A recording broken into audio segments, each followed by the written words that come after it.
अध्याय 51 कड़वी मीठी कैंडी 6। यूक स्यू ने अपने सुन्न कंधों को रगड़ते हुए सोंग डू लिट के पीछे डाइनिंग रूम में चली गई। अगले कुछ मिनट उसके लिए बहुत महत्वपूर्ण थे। सोंग डू लिट से एक कदम दूर रहते हुए उसने अपनी बाहें क्रॉस की और डाइनिंग टेबल के बाईं ओर खड़ी हो गई। सोंग डू लिट ने अपना पानी पीना समाप्त कर दिया, लेकिन उसके हाथ अभी भी चाकू और कांटे को नहीं छू रहे थे। उसकी आंखें उदासीनता से उसे देख रही थी। उसकी भौहें थोड़ी सिकुड़ी हुई थी। तुमने अभी तक खाना क्यों नहीं खाया? तुम क्यों उदास हो? क्या आपको उसकी पाककला पर भरोसा नहीं है? दरअसल क्वाव्यक्तु को भी खुद पर यकीन नहीं था। जैसे आग के ढेर पर खड़े हों, जैसे कोयले के ढेर पर बैठे हों। आखिरकार टोंग डू लिट ने शुरू किया। प्लेट पर मकई का एक टुकड़ा रखा, उसे 4 टुकड़ों में काटा। बहुत जल्दी केवल मकई का भुट्टा बचा। स्वाद शायद ठीक है, क्वाव्यक्तु ने खुद से सोचा। दरअसल नाश्ता बनाना कोई मुश्किल काम नहीं है। जब तक वह यहाँ से नहीं जाती तब तक इंतजार करें। वह गु लान शेंग को अपना हुनर जरूर दिखाएगी। यह सोचकर क्वाव्यक्तु ने उम्मीद जताई थी कि अगले 2 हफ्ते जल्दी बीत जाएंगे। वह वास्तव में चाहती थी कि गु लान शेंग अपना चश्मा पोंछे और उसकी ओर देखे।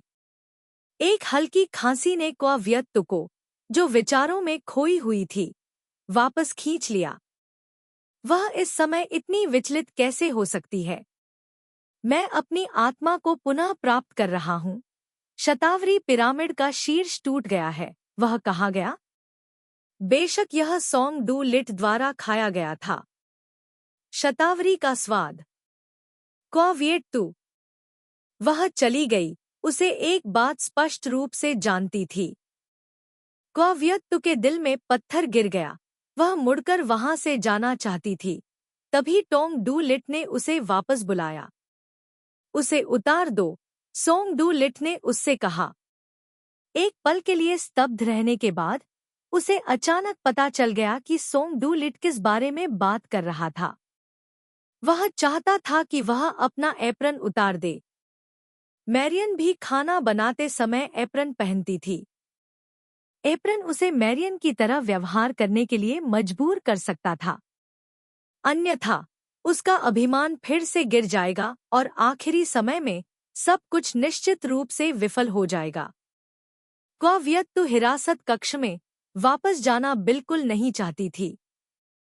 उसने अपना मुंह खोला और कुछ कहना चाहती थी, लेकिन मैरियन की तेज आवाज उसके कानों में घुस गई। युवा स्वामी, आप जो भी उससे करवाना चाहते हैं, आपको वह करना होगा। ठीक है क्वाव्यक्तु, आप किसका इंतजार कर रहे हैं? सोंग डू लिट की आवाज में हल्की सी अधीरता थी। सोंग डू लिट ने ऐसा भाव दिखाया कि उसे तुरंत अपना एप्रन उतारना पड़ा।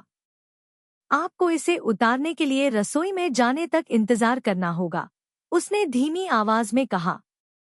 आपको इसे उतारने के लिए रसोई में क्यों जाना पड़ता है?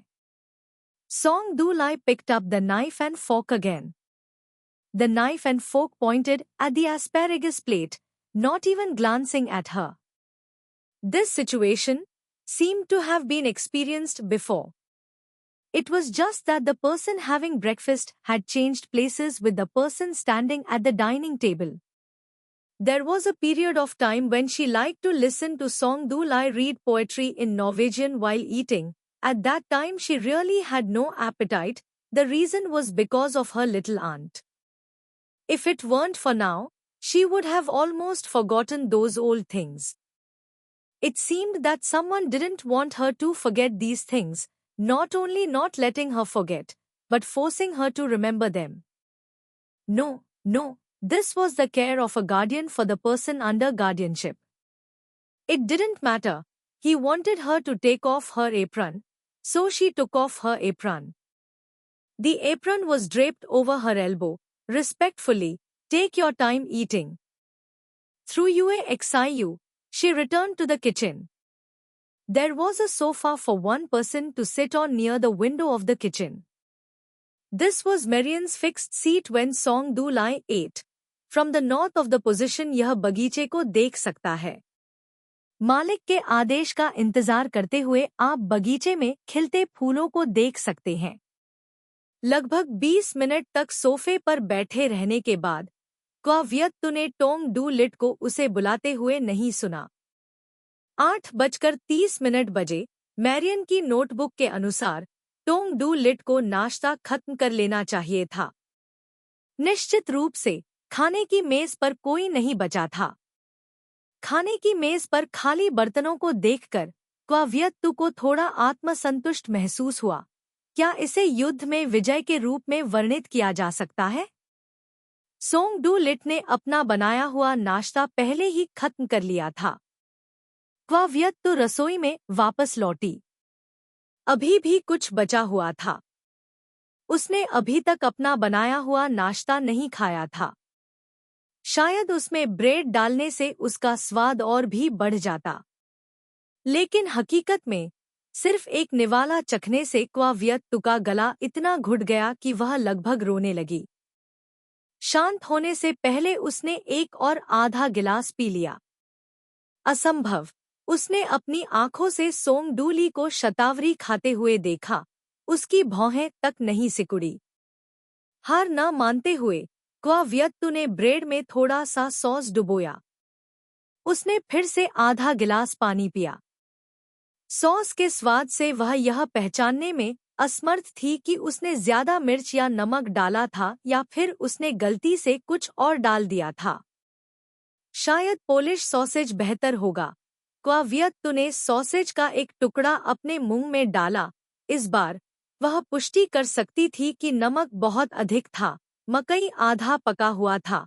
केवल एक चीज जो खाई जा सकती थी वह था तला हुआ अंडा। नाश्ता बनाना वाकई मुश्किल था। नहीं, यह बहुत मुश्किल था। अगर उसे सुबह इस तरह का खाना खाना पड़ता तो वह तुरंत शेफ को पैक करके भाग जाने के लिए कहती और पैक करने से पहले उसे डांटती। एक फूली हुई रबर की गेंद की तरह वह सोफे पर बैठ गई। बहुत थका हुआ महसूस कर रही थी। उसका सिर खिड़की पर टिका हुआ था और वह बगीचे में खिलते फूलों को देख रही थी। फूलों की कोमल खुशबू के साथ हल्की हवा बह रही थी, जिससे वह सो गई। जब वह अचंभित थी तो उसके कान के पास हल्के कदमों की आवाज आई। साथ ही बर्तनों के टकराने की बहुत हल्की आवाज भी आई। इंजन की आवाज ने क्वावियत्तु को जगा दिया। खिड़की के बाहर सूरज ऊपर और ऊपर चढ़ रहा था। एक हल्के रंग की शर्ट पहने व्यक्ति सूरज की रोशनी में खड़ा था। घर की दीवार बगीचे ने पहले ही उसके आधे हिस्से को ढक लिया था। इस व्यक्ति का एक बहुत ही सुंदर चेहरा था। इस समय अगर वह एक कवि होती तो वह बगीचे में खिले फूलों और दीवार के बाहर सुंदर व्यक्ति की प्रशंसा करने के लिए सबसे सुंदर शब्दों का उपयोग करने को तैयार होती। उस क्षण में उस अद्वितीय सौंदर्य ने उसे फिर से एक सपने में गिरा दिया। उसका हाथ खिड़की से दबा, उसका पैर सोफे पर पड़ा, उसका सिर खिड़की से बाहर निकला। उसी समय दीवार के बाहर खड़े व्यक्ति ने भी अपना चेहरा घुमा लिया। उस चेहरे को स्पष्ट रूप से देखकर सहज प्रवृत्ति से उसने अपने चेहरे को ढकने के लिए अपने हाथ का इस्तेमाल किया। लड़खड़ाते हुए उसके टखने में दर्द ने क्वावियत्तु को समझा दिया, यह एक सपना नहीं था। लानत है। टोंग डू लिट, यह लानत आदमी, वह बगीचे की दीवार के बाहर क्या कर रहा था? बस इतना था कि फूलों की खुशबू इतनी सुगंधित थी कि उसे लगा कि वह अभी भी एक सपने में है।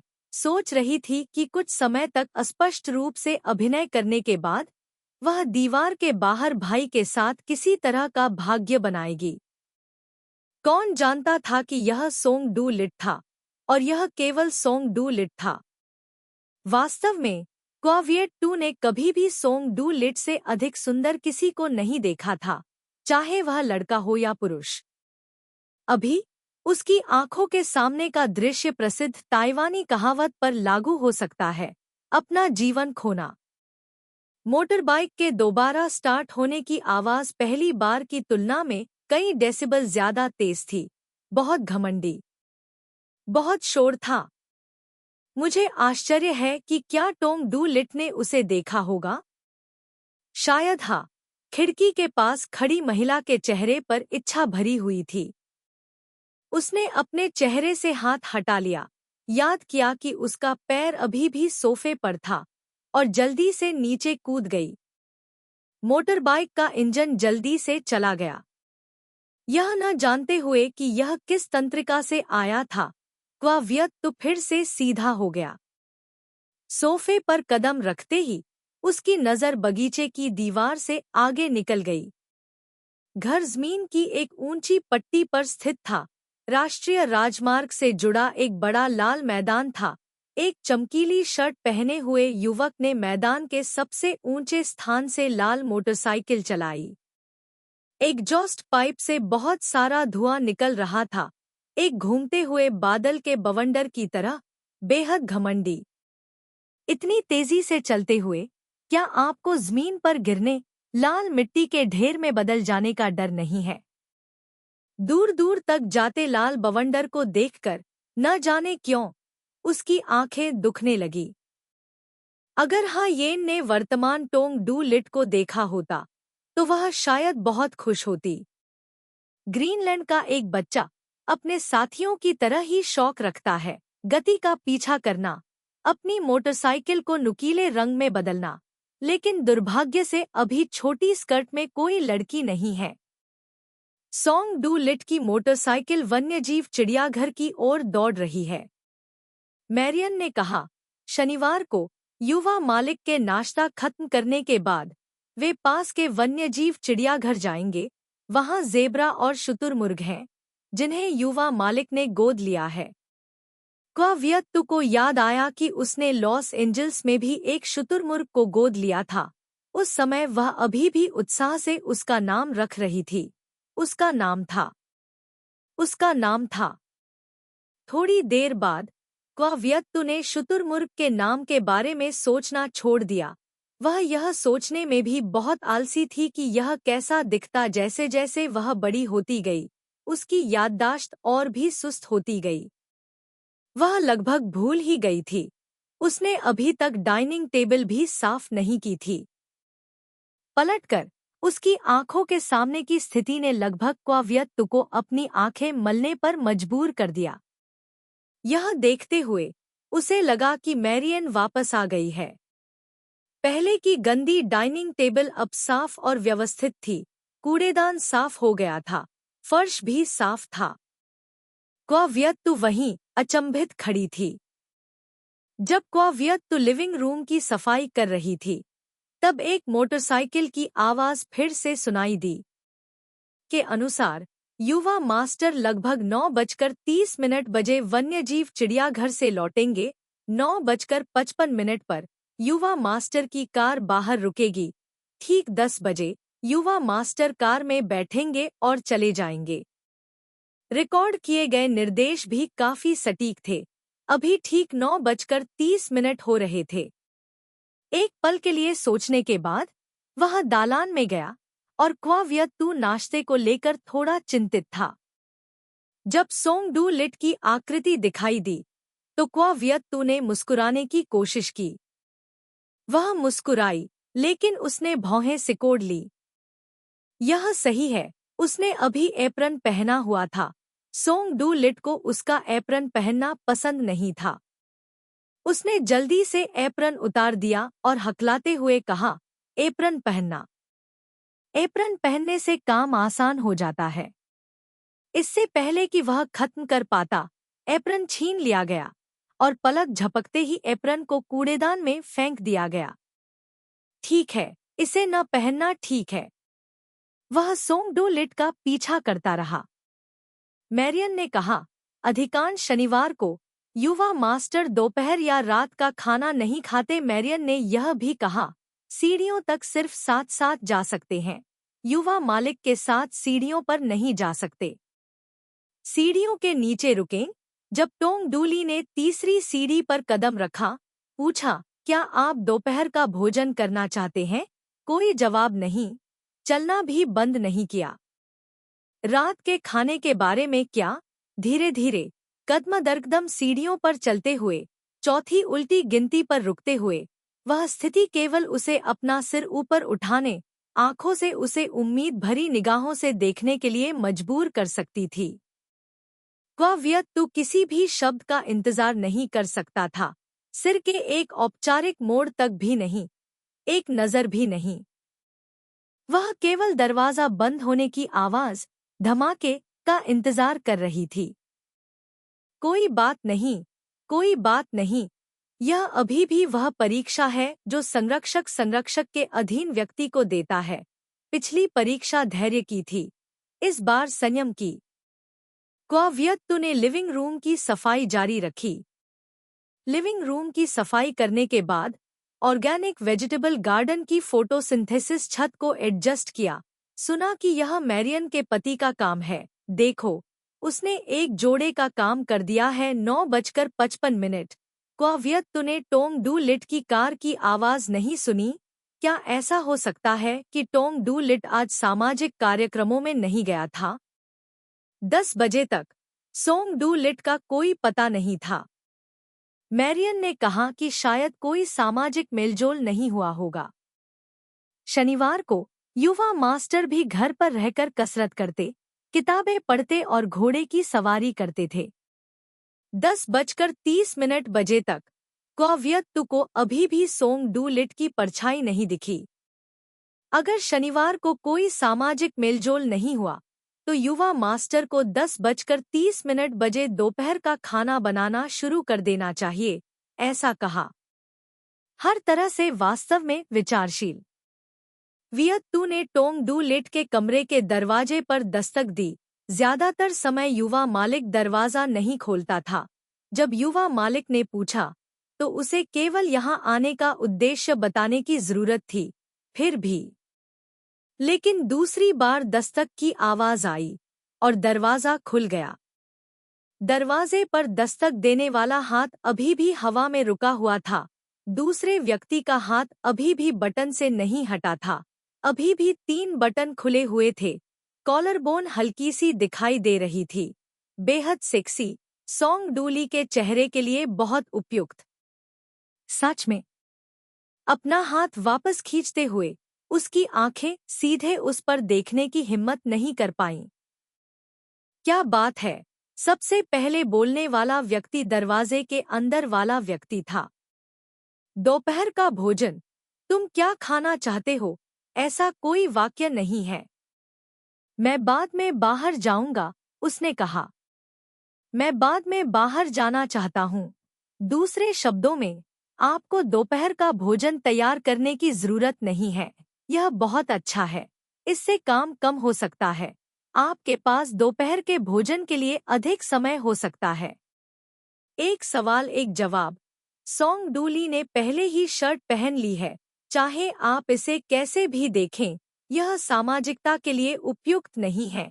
धूल भरे भूरे रंग की जीन्स के साथ एक हल्के रंग की शर्ट एक सामान्य शैली की तरह दिखती है। युवा लोगों के डेट के लिए कपड़े पहनने के तरीके की तरह दिखती है। एक शो देखना, बुफे खाना, पार्क में घूमना या कुछ और। सोंग डूली ने दरवाजा बंद नहीं किया, बस वहीं खड़ी रही। वह भी नहीं जा सकती थी, इसलिए उसने कुछ कहने के लिए पाया। जाओ, जाओ, सामाजिकता करो। जवाब बहुत दृढ़ था। बाहर सामाजिक मेलजोल के लिए नहीं जा रहा हूँ। तो आवाज खिंचती चली गई। वाक्य, एक खूबसूरत लड़की के साथ डेट पर जा रहा हूँ। गले में गला घोंट दिया गया। कभी कभी क्वाव्यक्तु को लगता था कि यह आनुवंशिक मानसिक बीमारी के कारण था जो उसे परेशान कर रही थी। इसकी वजह से बचपन से वयस्कता तक ग्रीनलैंड के उस बच्चे के प्रति उसके मन में अत्यधिक अधिकार भाव था। इस तरह का अधिकार भाव लगभग विकृत था और केवल कैलिफोर्निया में आग लगने के बाद ही बंद हुआ। उस आग के बाद वह बेवरली हिल्स छोड़कर बहुत ऊंची दीवारों और कई कैमरों वाली जगह पर रहने लगी। एक वयस्क के रूप में वह एक बैग लेकर दुनिया भर में दौड़ी। उसका बैग दवा की बोतलों से भरा था। हर बार जब वह अपना कार्ड स्वाइप करती, हर बार जब वह किसी ट्रेन स्टेशन से गुजरती, हर बार जब वह किसी होटल में रुकती, हर बार जब वह कोई नया दोस्त बनाती, तो यह सब डेटा के रूप में रिकॉर्ड किया जाता और मनोवैज्ञानिकों को भेजा जाता। डेटा से भरी उस जिंदगी से भागने के लिए उसे बहुत मेहनत करनी पड़ी। यह एक ऐसी याद थी जिसके बारे में जब भी वह सोचती तो वह डर जाती, वह उस रास्ते पर वापस नहीं जा सकती थी। तो रात के खाने के बारे में क्या? हाथ पीछे की ओर पार किए, उंगलियों ने घबराहट से हाथों की हथेलियों को शांत करने के लिए चुटकी ली। क्या आपको रात का खाना तैयार करने की आवश्यकता है? कोई जरूरत नहीं है, टोंग डुलिट ने ठंडे स्वर में उत्तर दिया। कोई जरूरत नहीं। फिर कहने के लिए और कुछ नहीं था। क्वावियत्तु ने मुड़कर सीढ़ियों से नीचे जाना शुरू कर दिया। जैसे ही वह मुड़ा, उसके पीछे एक गड़गड़ाहट की आवाज ने सीढ़ियों को हिला दिया जैसे कि वे गिरने वाले थे। अध्याय 52। दिल की धड़कनें तेज हो रही थी। सोंग डू लाई 11 बजे के करीब घर से निकला। उसने अपनी कार खुद चलाई और कुछ ही घंटों में वापस आ गया। उसने घर के लोगों को हवा की तरह समझा। रात को क्वावियत्तु ने रेफ्रिजरेटर खोला। उसे नहीं पता कि उसने कितनी बार रेफ्रिजरेटर खोला। रेफ्रिजरेटर में रखी बियर में बहुत ज्यादा लालच था। उसने जॉर्ज टाउन में पहले भी इस ब्रांड की बियर देखी थी। क्वावियत्तु ने पहली बार जब बियर चखी थी तो वह भी इसी तरह की बियर थी। एक तरह से सोंग डू लाई बहुत रूढ़िवादी था। अगर उसे कोई चीज पसंद आती तो उसे बदलना आसान नहीं होता। और बियर, हॉकी और वह लड़की एक जैसी ही थी। जब उसने ट्रोंग थुआन तिन्ह को देखा तो क्वावियत्तु को बस इतना पता था कि उसकी मीठी रसभरी उस लड़की को नहीं भूल सकती। एक लड़की जिसमें माचा का हल्का सा स्वाद था। क्वावियत्तु उस लड़की से मिल चुकी थी। वह शांत थी। उसका छोटा और सुंदर रूप आंखों को बहुत भाता था।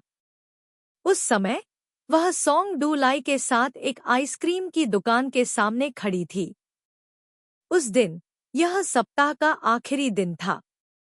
सप्ताह में समुद्र तट पर बहुत भीड़ थी। हलचल भरी भीड़ को देखते हुए क्वावियत्तु ने सोचा कि उसकी आंखें कुछ देख रही हैं, क्योंकि उसने कभी नहीं सोचा था कि एक दिन उसका मीठा रसभरी किसी अन्य लड़की के साथ खड़ा होगा, और वह विश्वास नहीं कर सकती थी कि वह किसी अन्य लड़की के लिए आइसक्रीम खरीदेगा। डर है कि उसकी आंखें कुछ देख रही थी। क्वावियत्तु आइसक्रीम की दुकान के पास पहुंची। प्रत्येक व्यक्ति को एक एक करके पार करते हुए स्पष्ट रूप से दो लोगों को देखा, एक लड़का और एक लड़की, आइसक्रीम की दुकान के सामने। यह वास्तव में टोंग डू लाई था। आइसक्रीम खरीदने के लिए कतार में इंतजार कर रहा व्यक्ति वास्तव में टोंग डू लाई था। क्वावियत्तु चुपचाप किनारे पर इंतजार कर रहा था। उसके सामने 16 लोग थे। उन 16 लोगों के पीछे टोंग डू लाई था, और उन 16 लोगों में से 7 उसे और उस लड़की को देख रहे थे। वह लड़की टोंग डू लाई को देखकर मुस्कुराई। उस पल में क्वावियत्तु ने चुपके से अपने आप से सोचा, क्या होगा अगर टोंग डू लाई उस लड़की को देखने के लिए मुड़े? अगर वह उस लड़की की ओर देखने के लिए मुड़े तो वह क्या करेगी?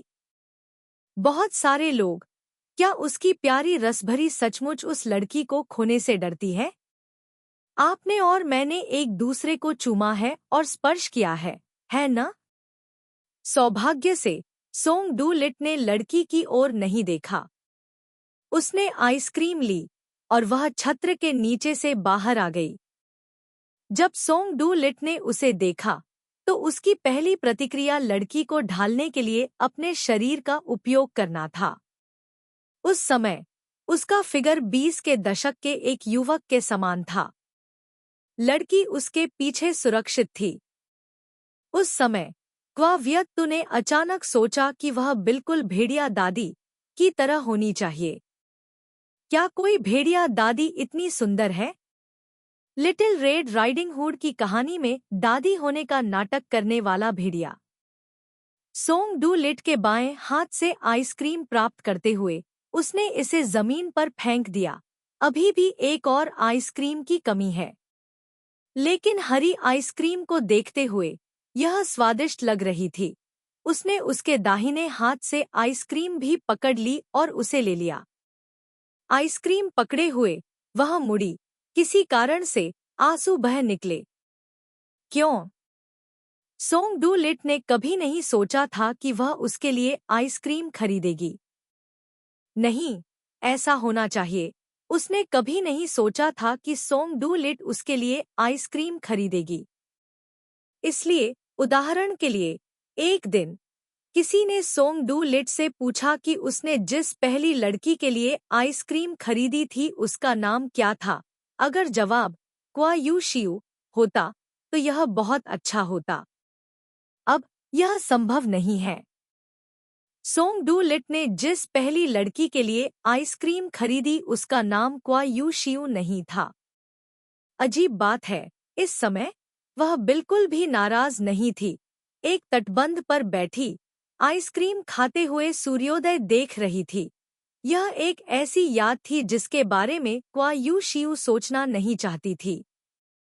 थोड़ी देर बाद क्वा यू शियू ने उस लड़की को फिर से देखा।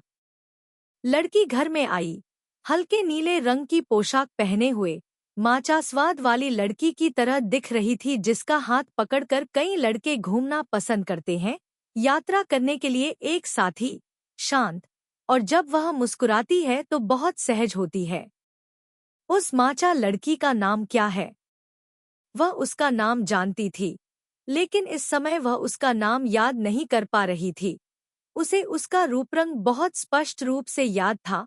वह कुछ झांग चुनकिंग जैसा लग रहा था। ऐसा नहीं कि उनके चेहरे एक जैसे थे, लेकिन इन दोनों लोगों ने उसे वह एहसास दिलाया। क्वा व्यक्ति को हंसने और रोने दोनों पर मजबूर करने वाली बात यह थी कि वह उस माचा लड़की का नाम याद नहीं रखना चाहती थी, लेकिन उसे उस शुतुरमुर्ग का नाम याद था जिसे उसने गोद लिया था। इस शुतुरमुर्ग का नाम अबू था। जब वह इसे घर लाई थी तो यह बहुत बदसूरत था और अक्सर बीमार रहता था। क्वा व्यक्ति को इसे सुंदर और स्वस्थ बनाने के लिए बहुत समय बिताना पड़ा। फिर एक दिन अबू ने एक बच्चे को जन्म दिया, जिससे वह बहुत खुश हुई। लेकिन दूसरे दिन जब बच्चा शुतुरमुर्ग इस दुनिया में आया, तो उसका अबू पहले ही मर चुका था। अबू ने जिस बच्चे को जन्म दिया वह बड़ा और बड़ा होता गया। एक रात क्वा व्यक्ति ने नौकरों से कहा कि इस बच्चे को ले जाओ और इसे बाहर फेंक दो। वह वास्तव में उस बच्चे से नफरत करती थी। उसके दिल में हमेशा यह महसूस होता था कि अगर यह बच्चा शुतुरमुर्ग न होता तो अबू मर चुका होता। उसे नहीं छोड़ा। बच्चे शुतुरमुर्ग को अंधेरे में ले जाया गया था। बारिश हो रही थी। उसने बारिश में अकेले बच्चे शुतुरमुर्ग का सपना देखा। उसके बाद बच्चा शुतुरमुर्ग हमेशा क्वा व्यक्ति के सपनों में दिखाई दिया। यह भी क्वा व्यक्ति की सबसे दुखी स्मृति थी। आप किसका इंतजार कर रहे हैं? उसके कानों में आवाज गूंजी। ठीक है, तुम किसका इंतजार कर रहे हो? बिना किसी हिचकिचाहट के उसने फ्रिज से बियर की बोतल निकाली। कुछ देर सोचा और दूसरी बोतल ली। ऐसा लग रहा था कि पहले के मुकाबले उसकी शराब की सहनशीलता बढ़ गई थी। बियर की बोतल थामे क्वा व्यक्ति लिविंग रूम में चली गई। वह यहाँ बैठकर घर के मालिक के लौटने का इंतजार करने लगी। यह भी मैरियन गाइड में पहली बात थी, लेकिन उसमें यह नहीं बताया गया था कि उसे कहाँ बैठकर मालिक के लौटने का इंतजार करना चाहिए। नहीं, उसमें इंतजार करते हुए बियर पीने के बारे में बताया गया था। अब लगभग 10 बज चुके थे। ऐसा लग रहा था कि टोंग डू लिट की डेट बहुत ही आराम से चल रही थी। क्वा व्यक्ति ने मन ही मन सोचा।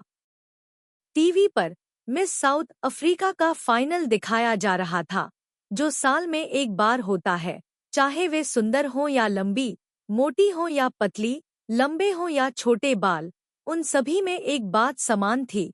उनके दांत सीधे और बर्फ की तरह सफेद थे। बियर की पहली बोतल खत्म करने के बाद स्क्रीन पर सिर्फ सफेद दांतों की वो पंक्तियां दिखाई दे रही थी। उसने अपना ध्यान केंद्रित किया।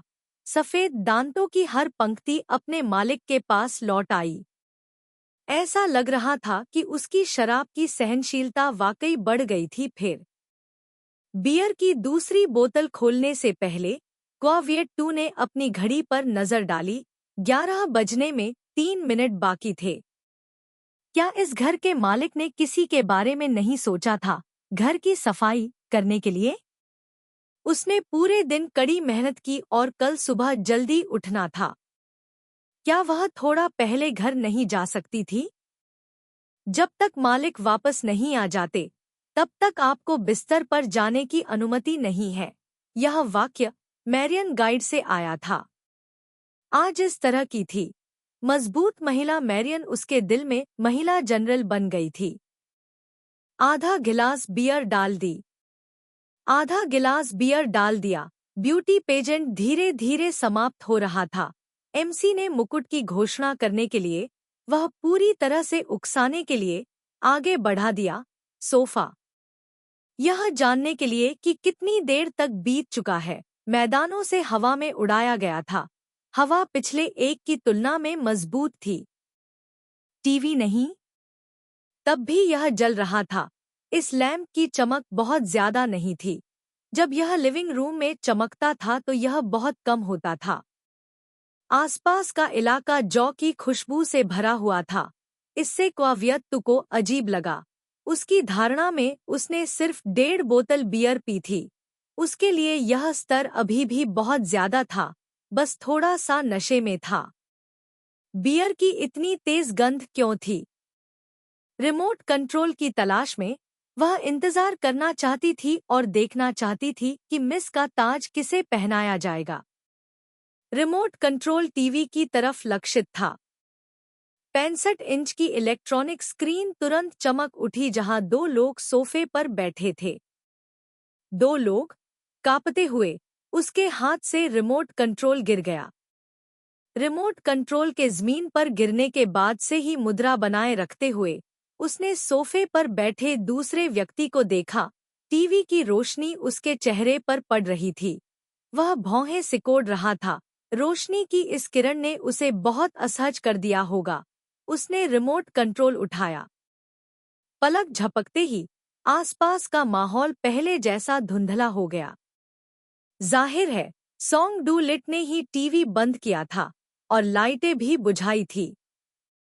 यू शियाओ ने टेबल पर बियर की बोतलों को देखा। पहले तो उसे लगा कि वह कुछ देख रही है। 2 खाली बोतलों को देखते ही 4 बोतलें हो गईं। नहीं, फिर से गिनने पर यह 5 बोतलें थीं।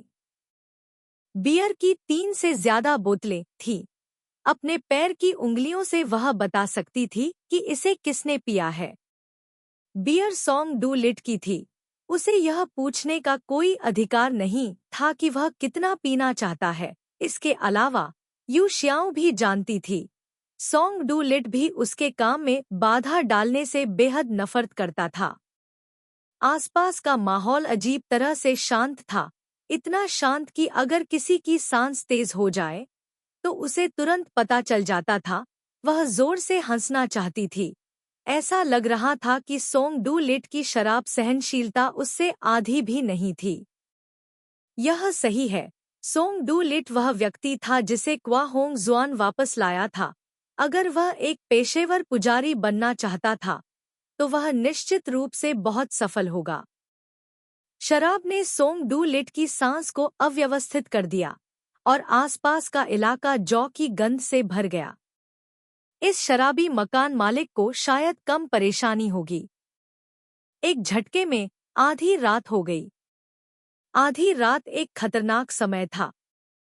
अब जब घर का मालिक वापस आ गया था तो उसने घर की सफाई कर्मचारी के रूप में अपना कर्तव्य भी पूरा कर लिया था। लेकिन अपने कमरे में लौटने से पहले उसे अपने युवा मालिक के साथ थोड़ी बातचीत करनी थी। तुम वापस आ गए, उसकी आवाज में थोड़ी चिंता झलकने लगी। उसने कोई जवाब नहीं दिया। क्या तुम चाहती हो कि मैं तुम्हारे लिए हैंगओवर सूप बनाऊं? यह सवाल बहुत धारा प्रवाह तरीके से कहा गया था। क्वावियत्तु ने सोचा कि उसने यह वाक्य मैरियन गाइड से सीखा है, लेकिन ऐसा लग रहा था कि उसने नहीं सीखा था। ऐसा लग रहा था कि मैरियन ने कभी टोंग डू लिट को नशे में नहीं देखा था। इन शब्दों के कारण क्वावियत्तु की कलाई में दर्द होने लगा। टोंग डू लिट ने अपनी कलाई को कसकर दबाया, ताकत से देखते हुए।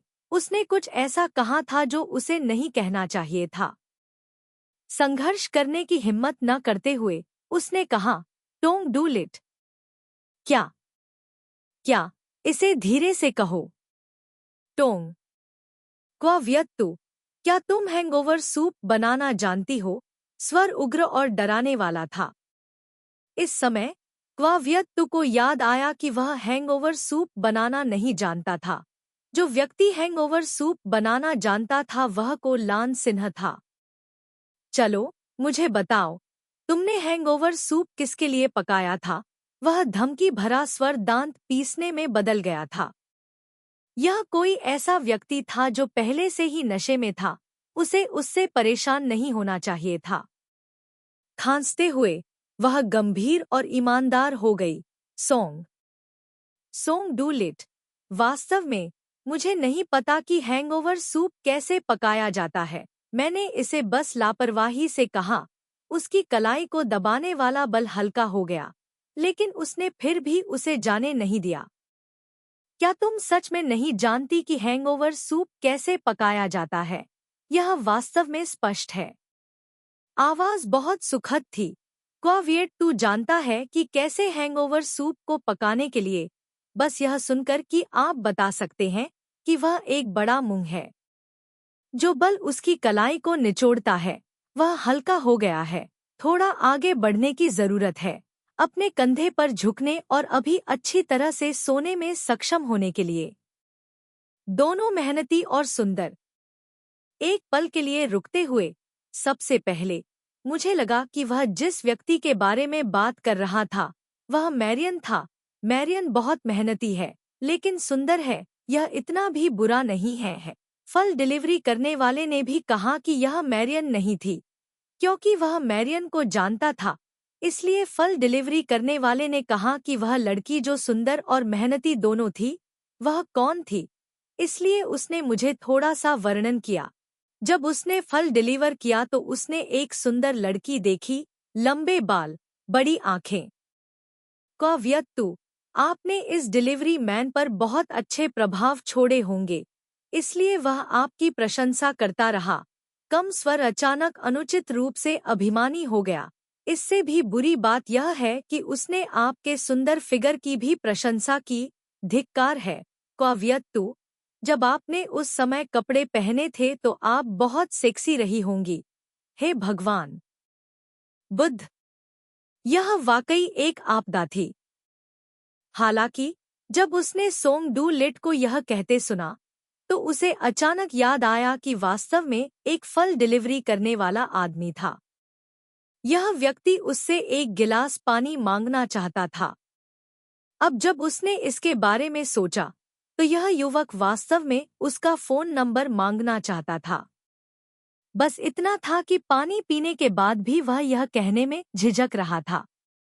उसने यह भी कहा, सर, नए कर्मचारी, चाहे वे रसोई की सफाई कर रहे हों या खिड़कियां साफ कर रहे हों, बहुत अच्छे दिखते हैं। सोचिए मैंने उस समय उसे क्या जवाब दिया। मैंने पूछा कि क्या तुम्हारे जैसा डिलीवरी करने वाला आदमी मुझसे थोड़ी बातचीत करके संपर्क करना चाहता है।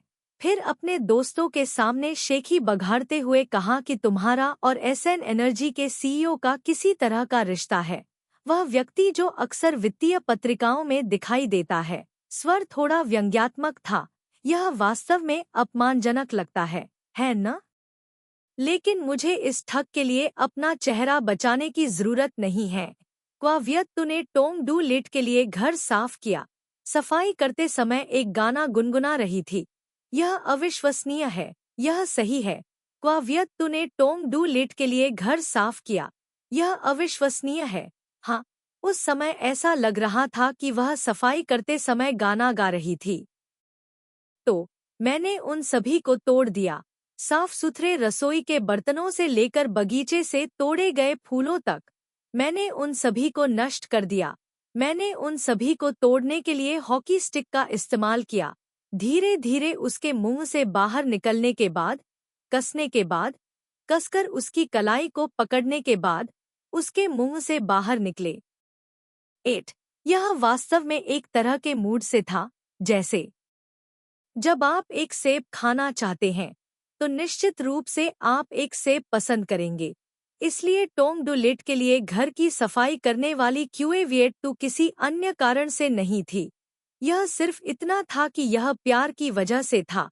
इसलिए क्वावियत्तु ने टोंग डू लिट को बुलाने में थोड़ा गर्व महसूस किया। टोंग डू लिट ने क्वावियत्तु के शब्दों को सुना और भ्रमित हो गई। 4 भाग भ्रमित, 6 भाग घबरा गई। क्वावियत्तु द्वारा टोंग डू लिट के लिए घर की सफाई करना एक बेहद अस्वीकार्य बात थी, लेकिन इस व्यक्ति ने उसके फोन कॉल का जवाब नहीं दिया। क्वावियत्तु भड़क गई, दौड़ी और चीजों को तोड़ने के लिए बेसबॉल का बल्ला पकड़ लिया। क्या यह सही था? गर्म सांस सीधे उसके कान में घुस गई। क्या यह व्यक्ति नशे में नहीं है? क्या ऐसा है? वह अचानक नरम हो गया। उसकी सांस पतली और पतली होती जा रही थी। उसके कानों में गुदगुदी हो रही थी, जिससे वह सीधे सीधे उसके मुंह से लगभग निकल गया। संकट के क्षण में यह कैसे संभव हो सकता है? अपना सिर उठाते हुए उसने कहा, क्या आप भूल गए? मैं को लान सिन्हा की वजह से यहाँ आई थी। माहौल अचानक जम गया। अध्याय 53 दिल की धड़कन 2 ऐसा कैसे हो सकता है? क्वावियत्तु ने अपना सिर उठाया, सीधे टोंग डू लिट की ओर देखा और कहा, तुम भूल गए हो, मैं को लान सिंह की वजह से यहाँ आई हूँ। हवा अचानक जम गई। 3 सेकंड बाद उसे सच में पछतावा हुआ। उसने ऐसा कहकर पछतावा किया। उस साल अंधेरे में उसने अपने कांपते हाथों से सिगरेट जलाई। एक कश लिया जिससे उसका गला भर आया और आंसू बहने लगे। दूसरा कश लिया, सिगरेट छीन ली गई। एक युवक ने उसे ले लिया। उसने एक बार में एक कश लिया। सिगरेट खत्म की। उसने अपना चेहरा उसके आलिंगन में छिपा लिया। वह पहली बार था जब उसने महसूस किया, जिस युवक ने उसे पकड़ रखा था वह एक शांत बंदरगाह में बदल गया था। उसके बाद वह कभी-कभी उस शांत बंदरगाह का सपना देखती थी। सपने में वह उसका माथा चूमता हुआ कहता था, क्वावियत्तु, डरो मत। उसके ऐसा कहने के 10 घंटे बाद उसके पैर बर्फ पर पड़े। बर्फ पर पैरों के निशान मरमंस्क पुलिस स्टेशन की ओर ले गए। उस चेहरे को देखते हुए वह उस चेहरे पर दर्द पड़ सकती थी, वही दर्द जो उसने मरमंस्क में दिन रात महसूस किया था।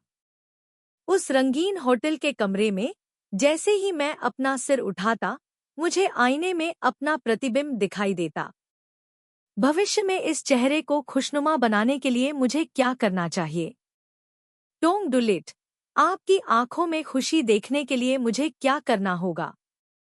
चौथे सेकंड में उसके दिल का एक कोना चुपचाप शांत हो गया। शायद अपने होठों को चाटते हुए चाहती थी कि उसकी आवाज बहुत ज्यादा रूखी न हो। चाहती थी कि उसकी आवाज थोड़ी नरम हो जाए। सोंग डूली, मुझे लगता है कि तुमने जो कहा वह उचित है। जब मैंने तुम्हारे लिए कमरा साफ किया तो मेरा मूड वास्तव में बुरा नहीं था। सोंग, बिना तैयारी के उसका शरीर सीढ़ियों से ऊपर खींच लिया गया। सोंग डूली ने जल्दी से उसे पकड़ लिया। एक बार में 3 कदम उठाए, दूसरी मंजिल पर चढ़ गया, दूसरी मंजिल पर गया और फिर तीसरी मंजिल पर चढ़ गया।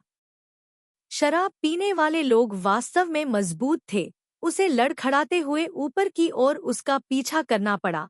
कई बार वह घुटनों के बल बैठी और गिरने ही वाली थी, लेकिन उसने उसे पकड़ लिया।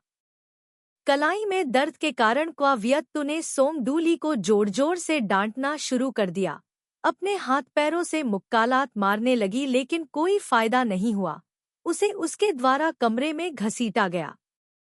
सोंग डूली, मैं तुम पर मुकदमा करना चाहती हूँ। मैं तुम्हारे साथ दुर्व्यवहार के लिए मुकदमा करना चाहती हूँ। वह चिल्लाई, मैं हर दिन मानवाधिकार संगठन को ईमेल भेजना चाहती हूँ जब तक कि वे अभिभावक और वार्ड के बीच के रिश्ते को रद्द नहीं कर देते। इससे पहले कि वह बोलना समाप्त करती, उसका शरीर बिस्तर पर फेंक दिया गया। वह गिर गई, उसकी पीठ गद्दे से जोर से टकराई। सोंग डूली बिस्तर के सामने खड़ी थी, ऊपर से नीचे देख रही थी। कमरे में केवल एक हल्की चांदनी चमक रही थी। यह एक शराबी आदमी था। क्वावियत्तु ने जल्दी से बिस्तर के सिरहाने रखा लाइट स्विच ढूंढा। उसका हाथ अभी तक उस पर नहीं लगा था। टेबल लैंप पहले ही जमीन पर गिर चुका था। चीखें हकलाने में बदल गईं। सोंग डूली, मैं तुम्हारे साथ अभिभावक और वार्ड के बीच के रिश्ते को रद्द करना चाहता हूँ। मैं इसके लिए कह भी नहीं सकता, उसने ठंडे स्वर में कहा। पूछो अभी भी ठीक नहीं है। सोंग डुलिट ने कहा कि इसके लिए पूछना अभी भी ठीक नहीं है। पलक झपकते ही उसकी आवाज अपने चरम पर पहुंच गई। मैं कल यहाँ से चला जाऊंगा। मैं कसम खाता हूँ। ठीक है, सोंग डूली ने हाँ कहा। सोंग डूली ने हाँ कहा। उसने गलत नहीं सुना। कुछ देर के लिए वह स्तब्ध रह गई। जब वह अचंभित थी, तो टोंग डू लिट ने उस पर कुछ फेंका। वे हैं उसका पासपोर्ट, ड्राइविंग लाइसेंस आदि। क्या टोंग डू लिट ने नहीं कहा था कि ये चीजें उसके सचिव के पास हैं? डर के मारे कि कहीं कुछ दिख न जाए, क्वावियत्तु ने अपना पासपोर्ट खोला। हाँ, यह उसका पासपोर्ट था।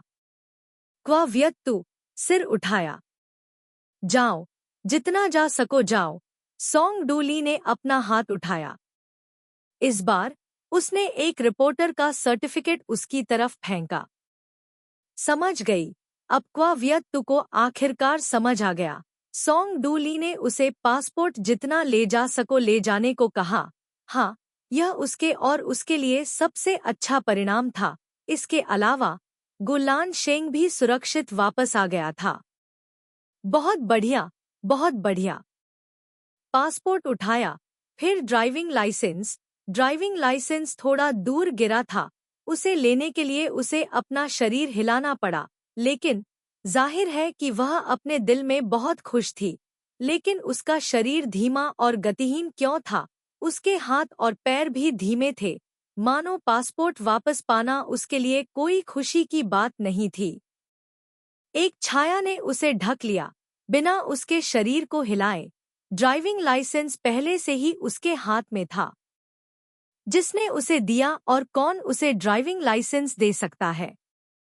ऐसा लग रहा था कि टोंग डू लिट एक मिनट या सेकंड के लिए भी उसे अपने कमरे में बर्दाश्त नहीं कर सकता था।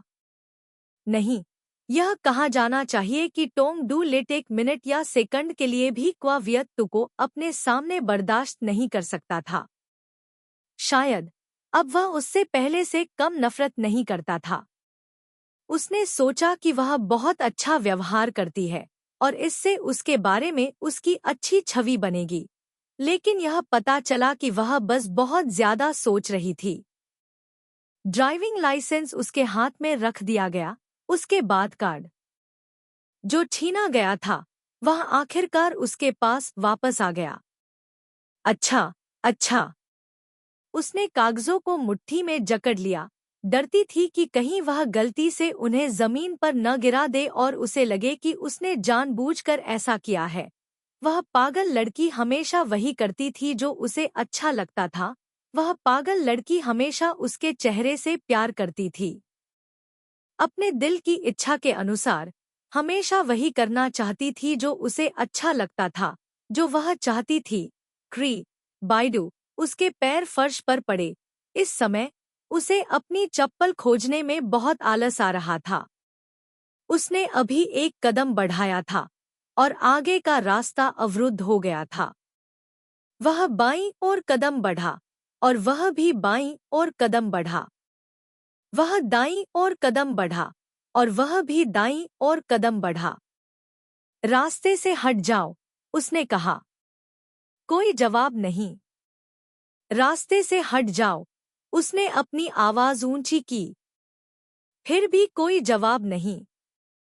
रास्ते से हटना ठीक नहीं है। सांस ले, अपना हाथ आगे बढ़ाए। व्यक्ति को जो बात परेशान करती है वह यह है कि उसके हाथ के उसे छूने से पहले ही उसका शरीर आगे की ओर झुक जाता है। बचने की चाहत में बहुत देर हो चुकी होती है। बस इसी तरह दोनों शरीर गद्दे पर गिर जाते हैं। वह नीचे है, वह ऊपर है। टोंग डू लिट आखिर क्या करना चाहता है? बिना किसी प्रयास के अपना हाथ उसके सिर के ऊपर खींच लिया। क्या सोंग डू लिट नशे में धुत होकर पागल हो गई थी? और क्या? लेकिन वह कोई केक नहीं थी, वह बहुत भारी थी। थोड़ी देर धक्का मुक्की के बाद व्यक्ति थक गया और हांफने लगा। उसका नाम व्यर्थ पुकार रहा था। अगर वह पुकार नहीं सकता था तो वह उसे चेतावनी देता था। अगर वह उसे चेतावनी नहीं दे सकता था तो वह शाप देता था। टोंग डू लिट, अगर तुम नहीं उठे तो मैं तुम्हें शाप देने के लिए सबसे बुरे शब्दों का इस्तेमाल करूंगा। व्यक्ति, ऐसा लग रहा था कि टोंग डू लिट शाप दिए जाने से डर रहा था। कष्टप्रद, कष्टप्रद? क्या उसकी आवाज आपको परेशान कर रही है? अगर तुम खड़े नहीं हुए तो मैं गारंटी देता हूं कि तुम और भी ज्यादा परेशान हो जाओगे, उसने उससे कहा।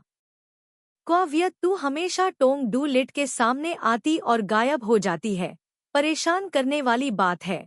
व्यक्ति हमेशा टोंग डू लिट के सामने जोर से चिल्लाती है। यह भी परेशान करने वाली बात है। जब डिलीवरी करने वाले व्यक्ति को आपके घर आने के लिए कॉल किया जाता है तो लोग आपका फोन नंबर मांगते हैं, जिससे दूसरे लोग और भी ज्यादा परेशान हो जाते हैं, उसने उससे कहा। टोंग डू लिट ने कहा कि वह परेशान करने वाली है।